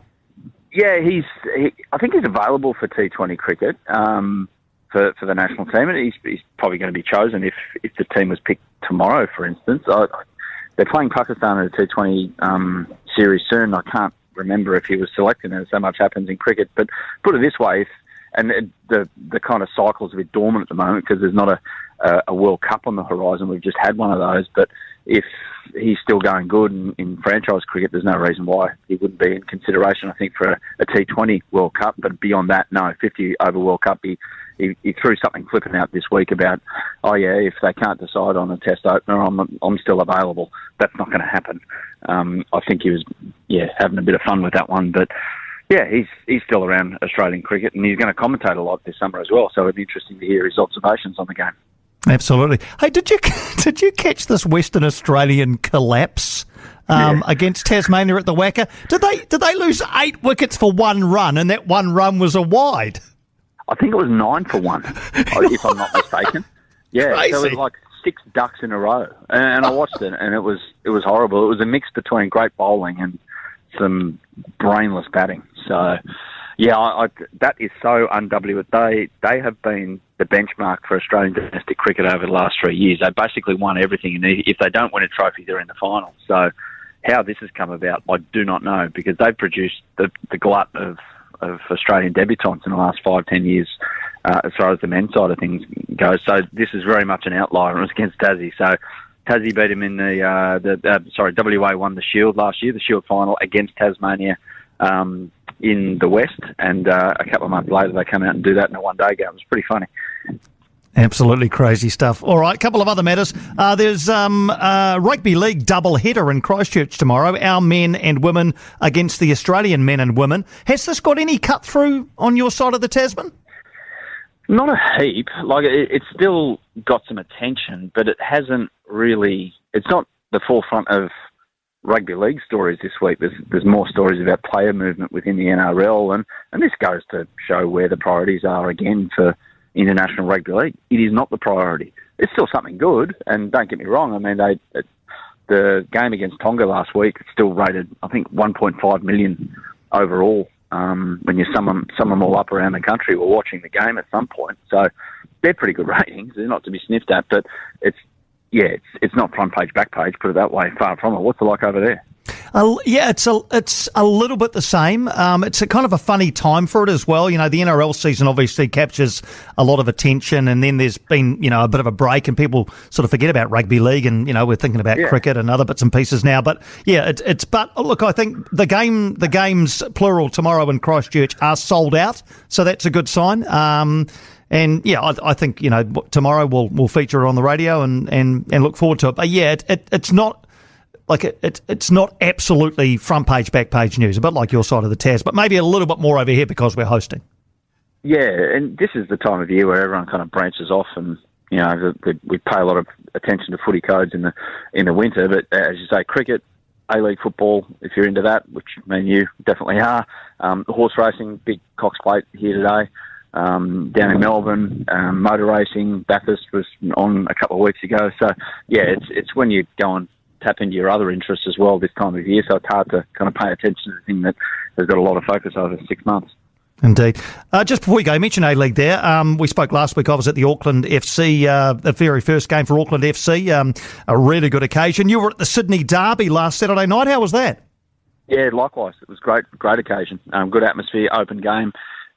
Interesting game. I think Sydney were the better side and they got the result, but Western Sydney found a way to make it close towards the end. But Sydney are the ones. Like I can honestly see a Sydney-Auckland grand final. If we sat here right now, Auckland have got a great squad, and if they're going to get support like that, I don't know. You tell me, Piney, are they going to get that in their 6th, 7th home game? That kind of atmosphere. That's the trick for the administration. That's what they're aiming for. But you've got a Melbourne derby here tonight as well. I'll be watching that. That'll go off down in Melbourne. But yeah, Auckland, you reckon they'll be able to maintain that kind of atmosphere? Because if they do, it's just a wonderful thing for the A-League.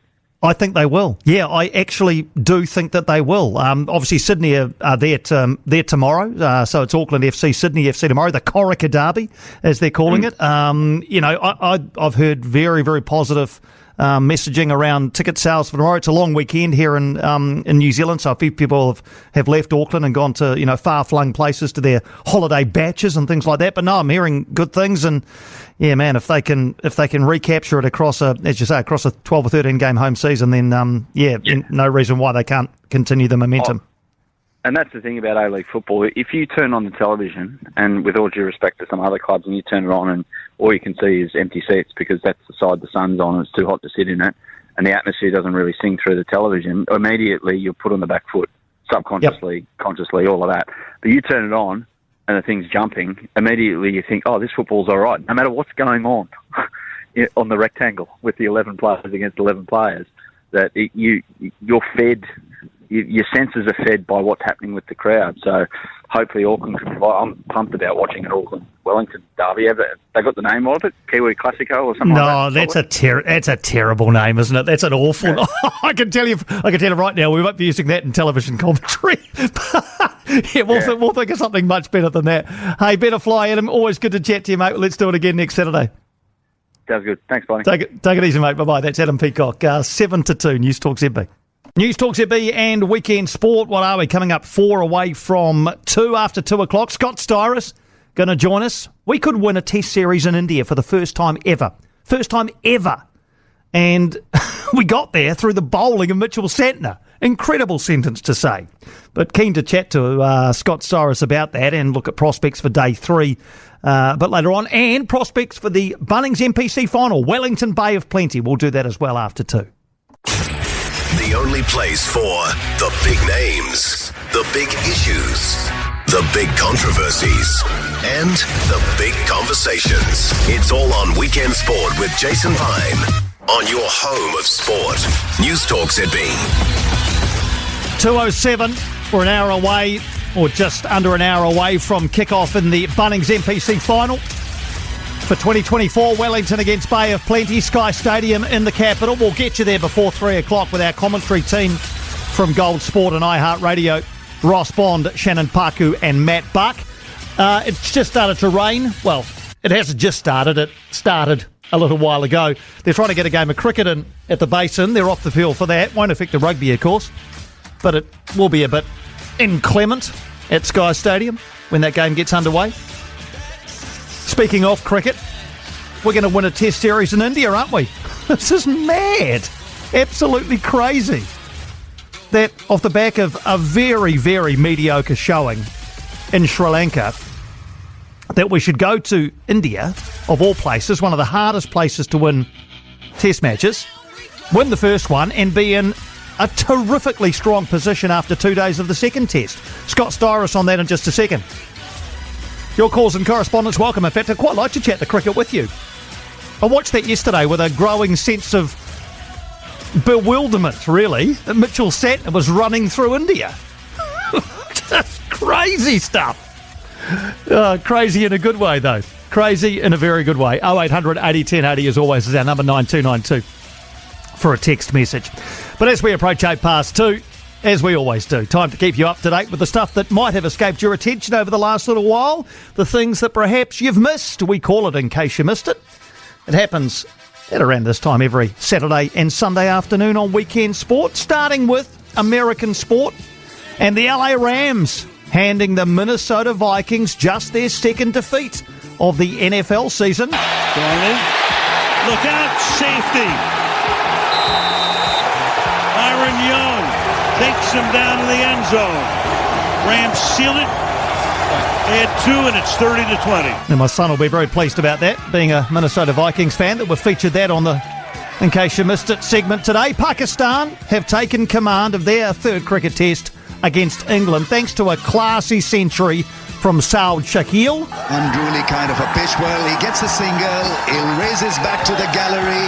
His partner is happy chappy because it's 100. 100 number 4 for Saud Shakil. So England 267 and 24 for 3.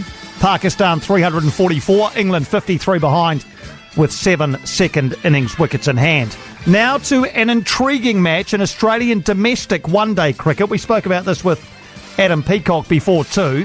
West Australia cruising, supposedly, at 52 for 2 against Tasmania. Then this. Big appeal for LBW, and he's out. Mo Webster's caught Cameron Bancroft in front. Well, they reckon Pat first, he's out. Second ball, Bo Webster's got the big wicket of the captain, Ashton Turner, and he's bowled him. Billy Stanlake straight through Josh Inglis with a tremendous delivery. Well, it flies off the edge and caught a third slip.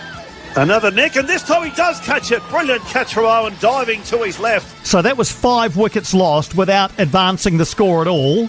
But then they responded by scoring a run. It was a wide, but then this. Well, that's a nick behind, a big nick, and Bo Webster. An appeal for LBW. He's out. There's another wicket for Webster. Another one for Tasmania. That record is in trouble now. Stanley has delivered the ball. Agar has skied the ball. And Western Australia are officially all out. Yeah, astonishing. From 52 for 2 to 53 all out. They lost 8 wickets for 1 run. And in slightly better sporting performances, Chris Wood continues his goal-scoring form for Nottingham Forest, doing this against Leicester this morning. Finding Wood, and Wood on the turn, does what he's done so often in recent seasons, and there's no holding back in the celebration, even though he's just scored against one of his former clubs. And one wasn't enough. He scored a second, propelling his team to a win and lifting Nottingham Forest to the giddy heights of 5th on the Premier League ladder. Wood, and he's got a chance for another, which he takes.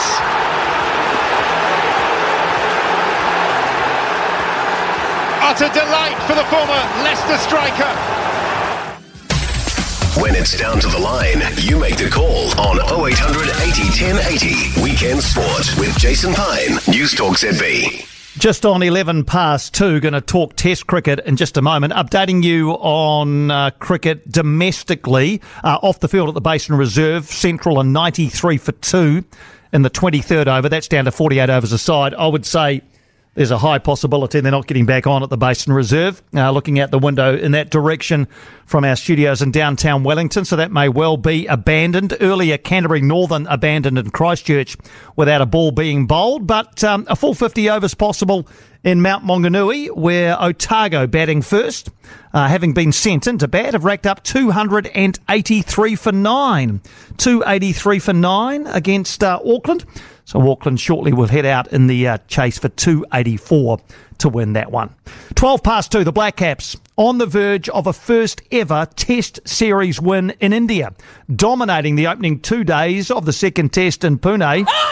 Looks close, with the arm and the umpire's finger goes up.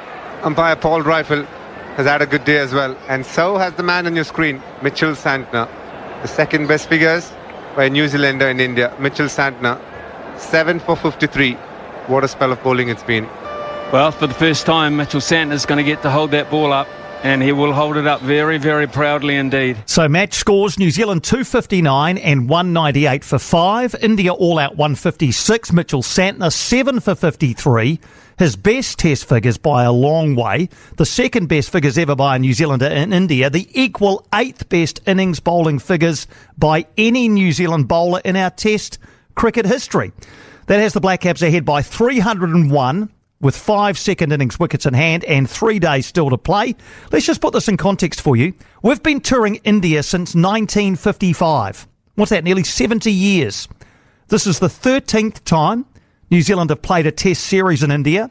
Of the previous 12, 11 have been won by India. The only drawn series was in the back end of 2003 when both Test matches were drawn. Scott Styris was in that team, actually, that drew both those Test matches at the back end of 2003. He joins us now. Scott, I honestly didn't think I'd be saying the sentence, Mitchell Santner has bowled New Zealand into a winning position. What did you make of his bowling on day 2? I'm with you, I think. Mitchell Santner, of course, has been nothing short of terrific with the white ball in his hand. The red ball's been a bit more of a challenge, but he's got a lot of talent. There's no question about that, and it's great to see him step up in conditions which favour him. It's fair to say, but you've still got to deliver, and he did that.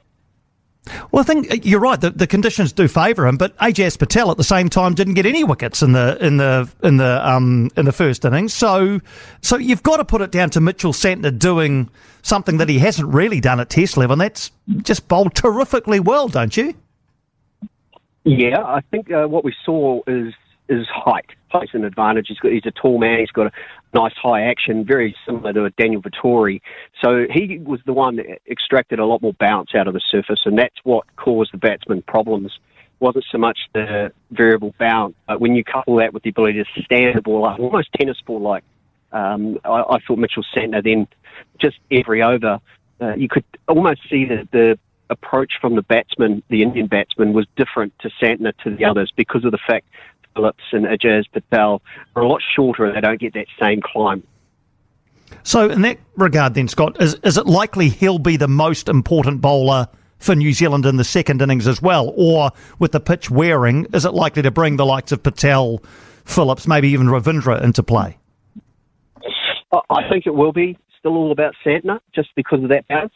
That's the one, you always want variety in your bowling attack. And even though there's two left-arm spinners, they're very different left-arm spinners. Santner's usually a little bit quicker, has that bounce, bowls a really nice undercutter, which is often the type of delivery in India which has the most success, not necessarily the traditional overspin that you see the likes of Vettori or Ajaz Patel look to employ. So, I think the fact that they do have the two left armers, but they're very different, does pose some problems. It's a great strength for us because the spinners have done really well on this tour.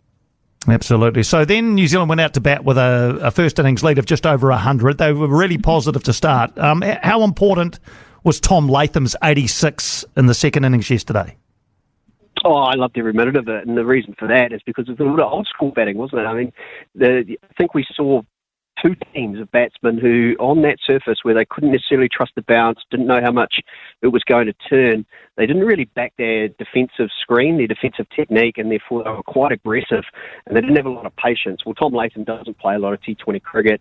He does take a lot of pride in his defence, obviously employs the sweep shot, which worked really well. So I think he summed up conditions and had the mental discipline, if you like, to stick to that game plan all the way through, because New Zealand certainly needed it. They need to get 350 to 400. I think if they do that, then we may well see that first series win. So we're 300 ahead now. Even that seems a tough chase. Or do you think India could chase 300 down? I think they could. I mean, if anyone's going to, it's them. It's their home conditions. They're used to these style of pitches. I never feel confident in the subcontinent when they've got the bat in hand. They often, over the history, have just made the pitch look like a completely different surface to bat on.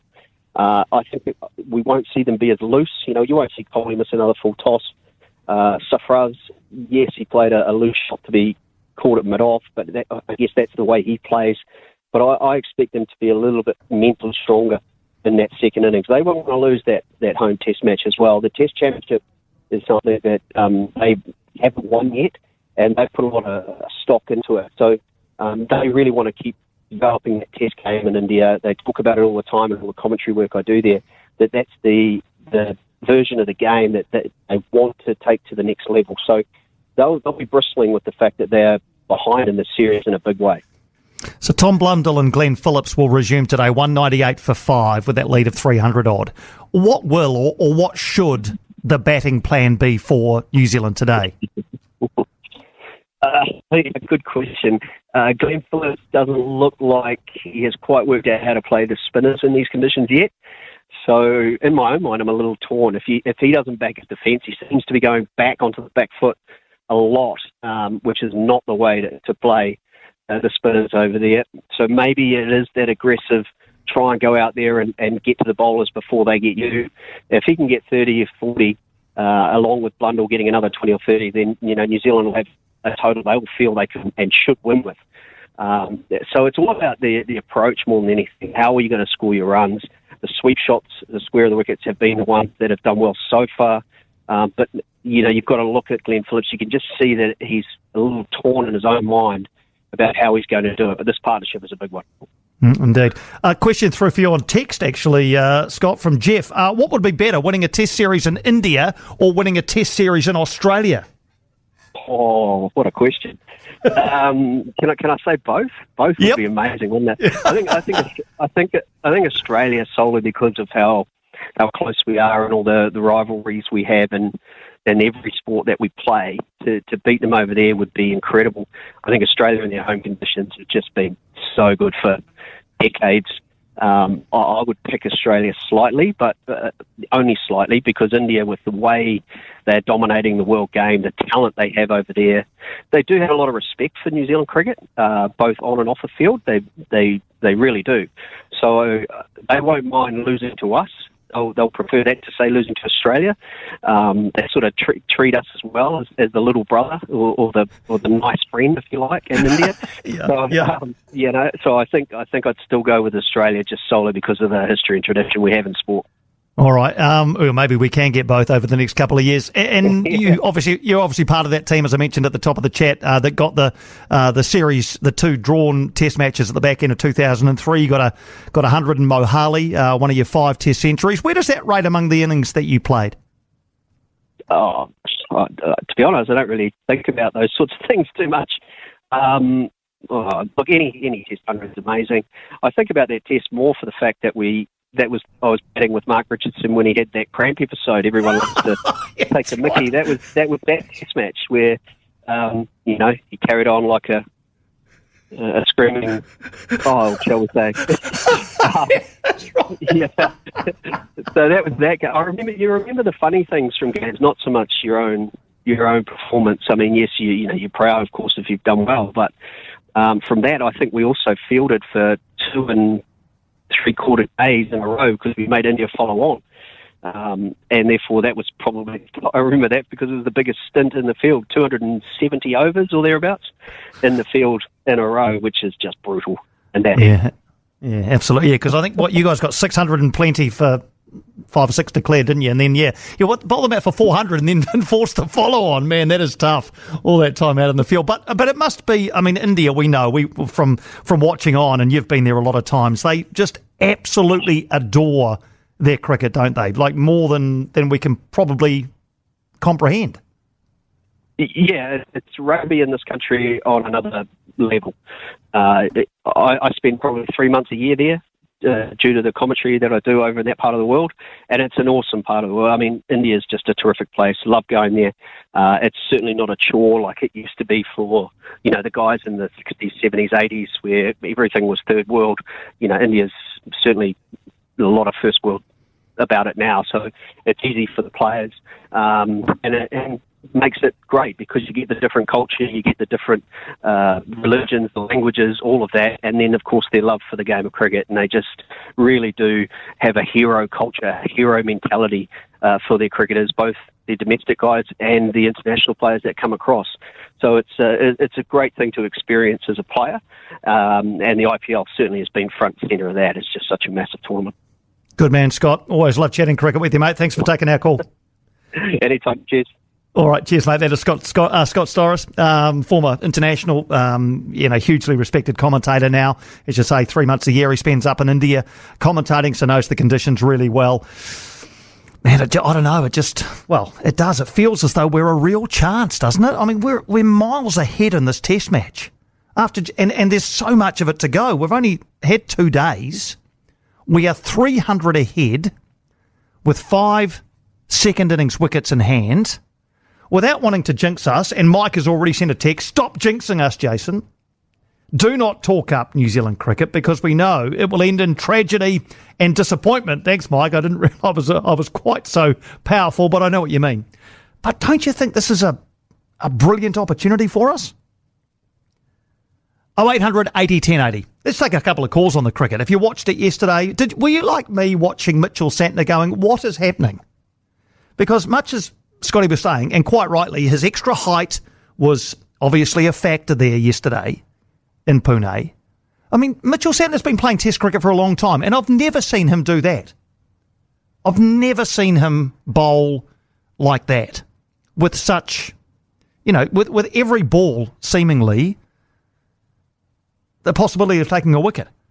His best figures before yesterday in Test matches were 3 in an innings. He'd never before taken more than 3 wickets in a Test innings. So 7 in an innings is almost beyond comprehension. I saw on social media yesterday a lot of people were putting up a quote that was attributed to Ian Smith. And I don't know when he made this assertion, but he basically said Mitchell Santner is not a threat with the red ball. He is not a Test match spinner. And look, I don't know Mitchell Santner at all, but looking at his demeanour, I wouldn't imagine that he would take much notice of things like that. But clearly, yesterday he was a threat. I mean, Virat Kohli, terrible shot that he got out to. Kohli came out there with intent. It was obvious to look to try and dominate, and he just swung across the line and completely missed a straight full toss. So we're not going to do that again. As Scotty Styris said, they're a good team. Rohit Sharma, Shubman Gill, Virat Kohli, Rishabh Pant, Ravindra Jadeja. They can all bat. So maybe we do need a lot more. But that's the thing. We're 300 ahead. We're 5 down. Glenn Phillips is in. We know what kind of batter he is. And as Scotty said, he's probably going to go for it.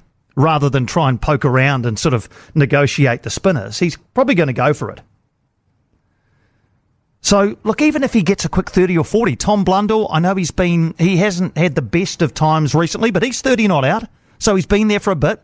We've got Mitchell Santner to come. We know he can bat. Then we're down to Tim Southee, Ajaz Patel, Will O'Rourke. Well, Southee, it could be anything, couldn't it? You got 60 in the first test. Could be anything. But we'll wait and see. But how many would we need for you to be comfortable? I mean, there's no need to declare. We've only had 2 days. I don't know.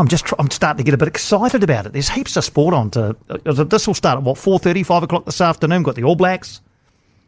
Bunch of A-League football tonight that I'll be keeping tabs on. Man, I don't know. Rich, we could win a test series in India, mate. We could win a series in India. I think someone needs to pinch me to see if I'm still in a dream, Piney.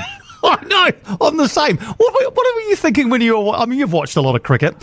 What were you thinking when you were watching Mitchell Santner run through India yesterday? I think I'd ask my fiancée to try and slap me in the face to see if this is real, you know? I'm sure she would have obliged. Yeah, I mean, when you looked at that quote from Ian Smith, I mean, it was pretty clear that, you know, before this happened that there was a lot of critics out against Mitchell Santner. I mean, you know, before this test series, his best figures were 3 for 33 or 3 for 34 or something, but, you know, there's been a long time where it's kind of like, oh, when are we actually going to show some sort of dominance over in the subcontinent? And, you know, from what we did in Sri Lanka to India, I mean, we were talking about this before they left and the amount of preparation they had, and then it's like, what's going on here, Piney? This is just incredible. I mean, I saw a tweet before saying, if we win this test series, is this better than the one that India beat when they beat Australia after we bowled out 36 and they still won 2-1 in Australia? Yeah, I mean, when's the last time a country beat India in India, you know? 2012 it was. 2012, I checked that actually. Yeah, they haven't lost at home for well over a decade. 12 years since they lost a series at home. And as you say, Rich, I mean, for it to be us off the back of a very mediocre series in Sri Lanka, it's really, really hard to get your head round. Yeah. It's amazing, too, that with the amount of stats they were talking about, how many runs we were scoring from sweeping the ball. You know, it was just, and when Latham and when we went out there yesterday in the second innings, it just, I don't know, it just looked like we weren't going to just sit there and wait to get out. We were just rotating the strike and stuff and just seeing the runs tick over. And it's like, yeah, I know the condition of the ball, but it's like, we're batting now and it's like, is this the same pitch? Yeah, I know, but yeah, I love the intent from Tom Latham. We've always said, you know, that he's a good player of spin, but his scores in the series up till yesterday were 15, 0 and 15. So he hadn't batted well in the first three innings, but then he swept and reverse swept. He's clearly added that to his red ball game. I thought that 86 he got, I mean, in the context of the game, that's 150, man. Yeah. I'm not sure what's going on with India at the moment. They just, nothing seems to be going their way. But, you know, the thing is, they're finding, when I watched them play against Bangladesh before the series, some of their top order was very hit and miss. And just kind of wondering where, you know, they certainly are down on confidence, and it's not going to be good for them if they lose this test series with them going to Australia over the Christmas New Year period. So, I don't know. I was talking to a couple of mates this morning and thinking, what kind of lead do we want? I mean, I'd love us to see if we can itch out another 100, so we've got 400 runs on them, you know? So, yeah, it will be interesting, but hey, dreams are free, and this one is actually real. So that's right, Rich, yes. Exactly, your fiancé can stop slapping you on the face. You are awake, my friend, and always good to chat to you. Thanks for calling in. 2:30, News Talk ZB, 0800 80 1080. Let's talk some cricket back after this. Crouch, hold, engage. Weekend Sport with Jason Pine and GJ Gardner-Holmes. New Zealand's most trusted home builder. News Talk ZB. 27-3, talking about a cricket with New Zealand on the verge. Well, are we on the verge, or are we closing in? Are we in a? I think we're in a good position to win a Test series in India for the first time. Dave, how do you rate our chances? I reckon there's 100% chance of winning, and plus we've had the preparation. We've got a couple of good spin coaches that have they got Sri Lankans helping with the. Playing and spin as well. Yes, they've got Rangana Haratha's over there, helping with I presume they're helping with the bowling mainly, but also how to play spin. Yes, how to play spin, which is a good thing, and plus they're positive and they're really getting better all the time. And I think they're 100%, and they've got pretty good spinners as well. Can bat and can bowl, and Bundle will bat pretty positive. They know how to play spin and to beat India in their own conditions as well. And they've got good umpires as well. Paul Rifles and that umpire as well too, isn't it? So it's just, really positive. Yeah, everything's really set up, Dave. Everything is really set up. You made some great points there. Yeah, look, Tom Blundell and Glenn Phillips are both recognised batsmen. I think you'd definitely say that. We know that that Mitchell Santner can hold a bat as well. He got 33 in the first innings. So, look, even if they can somehow eke out another 100 runs for the back end of the innings, 400 ahead. That's a lot. That's a lot of runs to play with a lot of time left. You have to think would be a magnificent chance. LB, hi. Hi there. I've got to take my hat off to the boys, but they are going so well. And is it McLean who's been teaching the fielding? McLean. Who's actually coaching the actual fielding of them? It's a very good question, LB. I'm not sure who the fielding coach is right now. He was interviewed this morning by, I was on the radio, but each person's got their own coach, and God, it's terrific what they're doing, you know? Yeah. Well, I can't believe how far ahead they are, you know? Oh, God. No, that's it, LB. I keep looking at the scoreboard and thinking, it's almost, after 2 days, how advanced the test match is. It's incredible. I know. It is. It's absolutely, like, when I got here, like, with rain and stuff on the South Island, probably the North Island, but over there, they're just killing it, you know? Yeah, it's so good to watch, LB. It's so good to watch. Just on Rangana Harath, Mitchell Santner, after the day's play yesterday, spoke about his influence. Yeah, Rangana's been really good. Obviously in Sri Lanka and now here, he took wickets all over the place, and I think he was, I guess, a master of that kind of change in pace and that guile, and just I guess working with him not just me as a spin bowling unit has been really good, especially in I guess conditions that we're not too similar to back home. It might be kind of that 45 seam majority of the time and try to get some bounce, but over here it's playing with the seam angle a little bit more and getting one to stay down or one to bounce up. And also from Mitchell Santner here, he is talking about getting rid of Virat Kohli with a full toss.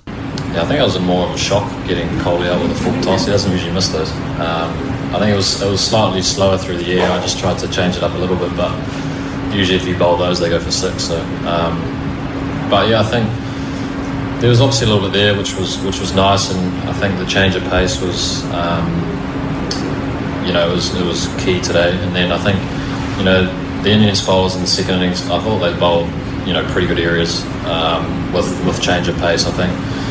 The guys got the sweeps out, and as a bowler, when guys are sweeping, it can be quite niggly at times. But they were a little bit unlucky at times as well. A few nicks, a few umpires' calls and stuff. So I think it's one of those surfaces where if there is a partnership, you're not that far away. If you can get one and try go quick, bang bang quickly. That is Mitchell Santner talking after the day's play yesterday. So we'll get back underway at around 4:30 this afternoon or thereabouts. New Zealand resume 198 for 5 with Tom Blundell and Glenn Phillips together at the crease. That is a lead currently of 301 runs with 5 second innings wickets in hand. The LA Dodgers have taken a 1-0 lead over the New York Yankees, top of the 6th in Game 1 of the World Series. Bunnings MPC Grand Final this afternoon, Sky Stadium as Wellington against Bay of Plenty. We will take you to Sky Stadium and check in with our commentary team to set the scene right after this. You be the TMO. Have your say on 0800 80 1080 Weekend Sport with Jason Pine and GJ Gardner-Holmes. New Zealand's most trusted home builder, News Talk ZB. 19 away from 3, 3:05 is kick-off at Sky Stadium in the Bunnings MPC Final for 2024. The home side, the Wellington Lions, up against the Bay of Plenty Steamers. Full live commentary on Gold Sport and iHeartRadio with Ross Bond, Shannon Paku and Matt Buck. 2 of the 3 are with us now. Is Shannon Paku stuck in traffic or something, boys? Yeah, I think he is, Piney. He's just timing his run as he used to do coming in from fullback. He's the maul's been taken, the line-out drive's on, and he's actually, I think he's dropped a boot at the back. He's just stopped to put his boots back on before he enters the line. Timing poor. Paku, poor. But Yes, I hope he's listening. he does tell me he knows who the teams are. Well, that's a bloody good start, I suppose. Hey, Piney, just before we get into the rugby, have you found out who the fielding coach for the Black Caps is? I think it's James Foster. You need to turn your microphone on as well, Matt Buck, if you wanted to join in the conversation. But I think it's James Foster. I think he is the fielding coach for the Black Caps. Can you give us an idea what the weather is like today for this one? It's wet. As simple as that. Can you hear me, Piney, this time? Got you this time, Matt? Yes. Beautiful, yeah. Look, we've Bondi and I have been here for about an hour.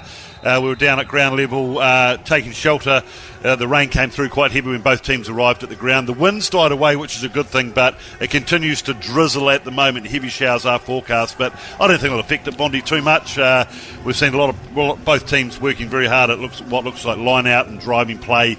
Both these coaches known for that. But, I think that, like always, Piney, this ground as well as anyone, Sky Stadium, in beautiful condition, so a bit of rain won't hurt. Yeah, Piney, I think there's the old swirling wind around. We were in the hutch talking to Bernie Upton, the Wellington line-out coach, and he was saying it's quite funny. There's a little bit of breeze over in front of the tunnel where the players come out onto the park.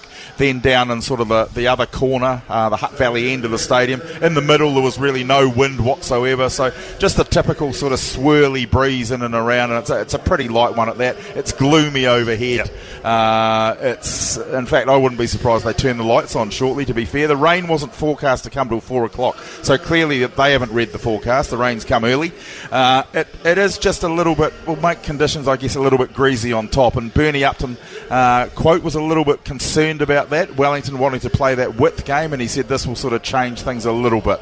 I don't think Richard Allen Watt at the other end is too concerned about this, because the Bay of Plenty Steamers boys have been doing a lot of line-outs and a lot of line-out drives, so I'm picking they'll just stick Skipper Eklund in the boot, they'll throw it to Naitoa Akoi, and they'll roll their sleeves up and roll up and down the stadium. So yeah, it's look, we've had a lot worse conditions. It is actually really warm, which is quite interesting. That's good to hear. Jackson Garden-Bishop returns after missing the semi-final with a hamstring injury. Bucky, I heard you on the radio yesterday say you were concerned about how quickly he'd come back from a hamstring injury. Can you see him out there? Is he running freely? Yeah, he's out there. He's been out for a while, actually. Most of the guys only arrived on the field probably about 25 minutes ago. He was out a bit earlier. I was vocal both yesterday and today saying I thought a hamstring was normally about 21 days, but he's come back. I spoke to Orlando Soakai on the All Sports Breakfast this morning. He said that he wouldn't be playing if he wasn't needed or wasn't fit. So they have trust in Jackson Garden-Bishop. Of course, Piney, it's his 100th game, a very special occasion for him, and he'll be out there to run the cutter. Bondi, you're pretty comfortable that he'll be right and he'll see the game out. What we did discuss yesterday, though, I think, with you, Piney, was he plays big minutes. So he plays the full 80 normally. I wonder whether today he might play 60 or 70. Yeah, they've got Harkin on the bench as a backup, I guess. They've also got young Stanley Solomon, who's played a fair bit of code at 10 as well. So they got cover there. Look, I saw JGB 2 weeks ago, the day after he did it, out at the Kilburnie Aquatic Centre. He had the kids in the swimming pool. I was just walking past getting a coffee, as you do. And he was pretty confident he'd be right by the time the final came. Piney, I'm just looking at him running around down in front of us. There is no heavy strapping, no bandaging at all on the leg, so that's a great sign. And I said to Bucky this morning, last weekend in the semi-final, he was out here with the warm-up sort of kicking and taking the high ball. So I think he was pretty much right last weekend. I think the key position in the other guy, I've been really impressed, and I know what he has been too, with the way Caleb Trask has come back into this Bay of Plenty Steamers side. These conditions will suit him. He is an outstanding general and mover of a team around a park, and this little bit of sort of drizzle and stuff will suit Trask down to the tee, I reckon, and he'll be a key player. The 10s will have a key component and key role in this game. I feel like the 12s and 13s might as well, guys, and I'll get your view on this. Higgins, who's been excellent for Wellington, Peter Umaga-Jensen also back for Wellington, but then Willis Halaholo and Imoni Narawa at centre for Bay of Plenty. How do you see that matchup playing out? Yeah, I'll go quickly first. Higgins and Umaga-Jensen are a different 12-13 combination, I guess, than what the Bay of Plenty Steamers bring. Higgins has been sort of in and around the Mr. Fix-It in that Wellington backline. Umaga-Jensen coming back is a big bonus for the Lions. Yeah. He was very good in the quarterfinal when he came on. He carried strongly. He's an ox to try and stop when he goes forward.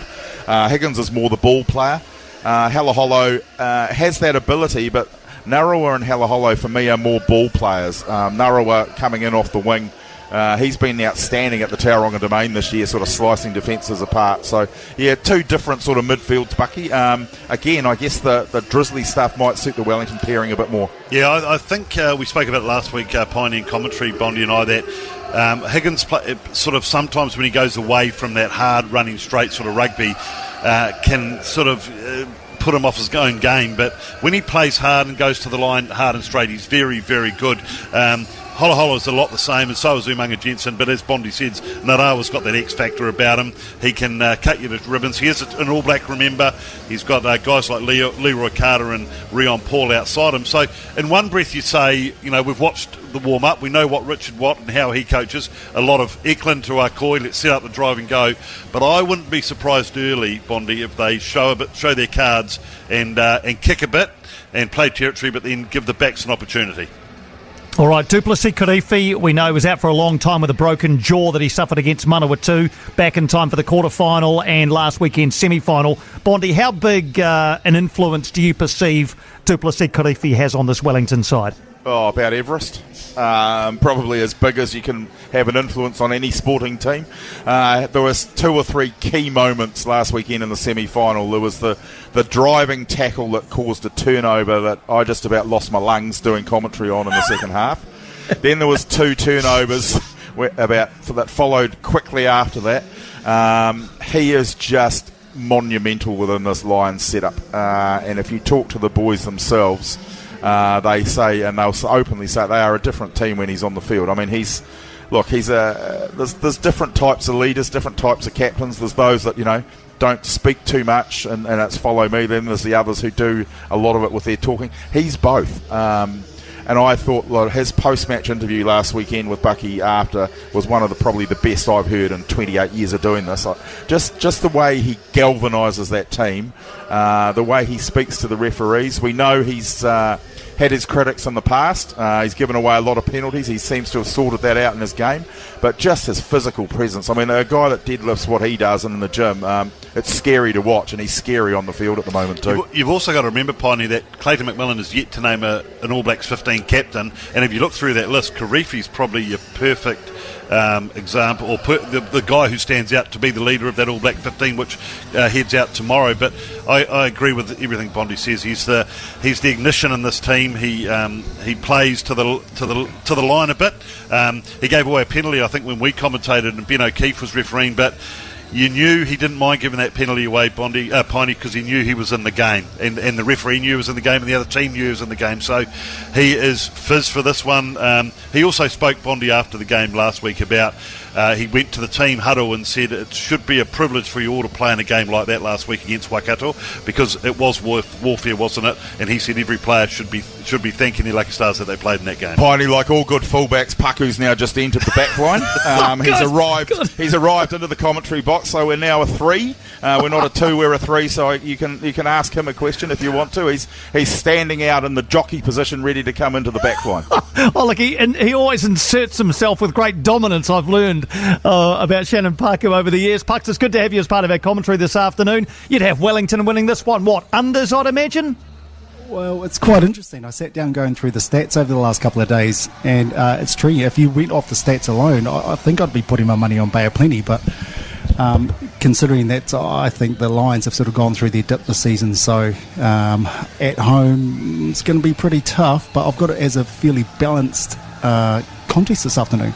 All right, looking forward to your call, boys. Thanks indeed. That is Shannon Paku's voice alongside Ross Bond in commentary with Matt Buck down on the sideline in the famous blue jacket. You can hear those boys on Gold Sport and iHeartRadio from just after 3 o'clock this afternoon with a full match commentary. Don't forget, of course, we also have All Blacks commentary for you tonight. All Blacks v Japan. Our build-up starts at 6 here on News Talk ZB with kick-off scheduled for around 10 to 7. 9 to 3, News Talk ZB. Analysing every view from every angle in the sporting world. Weekend Sport with Jason Pine. Call 0800 80 1080. News Talk ZB. 5.5 to 3, that's us on Weekend Sport for today. Tim Beveridge after 3, but then I'm back at 6. Looking forward to coming back at 6 o'clock tonight here on News Talk ZB for build-up towards the Test match, All Blacks Japan. Elliot Smith and Gregor Paul have the call. Kick-off is scheduled for around 10 to 7, give or take a minute or two. So we'll build up for 45 minutes, then throw it over to the boys. and they can bring you the All Blacks' 10th Test match of 2024 here on News Talk ZB, also Gold Sport and iHeartRadio. Bunnings MPC, if you're looking for that, once again, Gold Sport and iHeartRadio, that game underway in around 10 minutes from now. And we're back tomorrow on Weekend Sport. We'll break down the Test match. We'll also talk some Test cricket with you, depending on what happens on day 3 in Piney. We've got some rugby league as well with that doubleheader in Christchurch tomorrow, and Auckland FC with their second game in the A-League men's against Sydney FC tomorrow at 4. Thanks for listening in this afternoon. Huge thanks to Andy McDonald for manning the phones and for producing the show. What is our exit song today, mate? Well, this serves as sort of a reminder to me. I imagine you saw the news of Metallica returning to New Zealand next year, and I've playing their song Enter Sandman just so I remember to buy tickets for my missus who wants to go. So it's a memory jogging thing. I think they go on sale next week. I don't need to be promoting Metallica. Actually, don't buy them so I have a better chance of getting some. This is backfired entirely. Backfiring in spectacular fashion, but I don't mind the choice of song. All right, we'll see you guys at 6 tonight.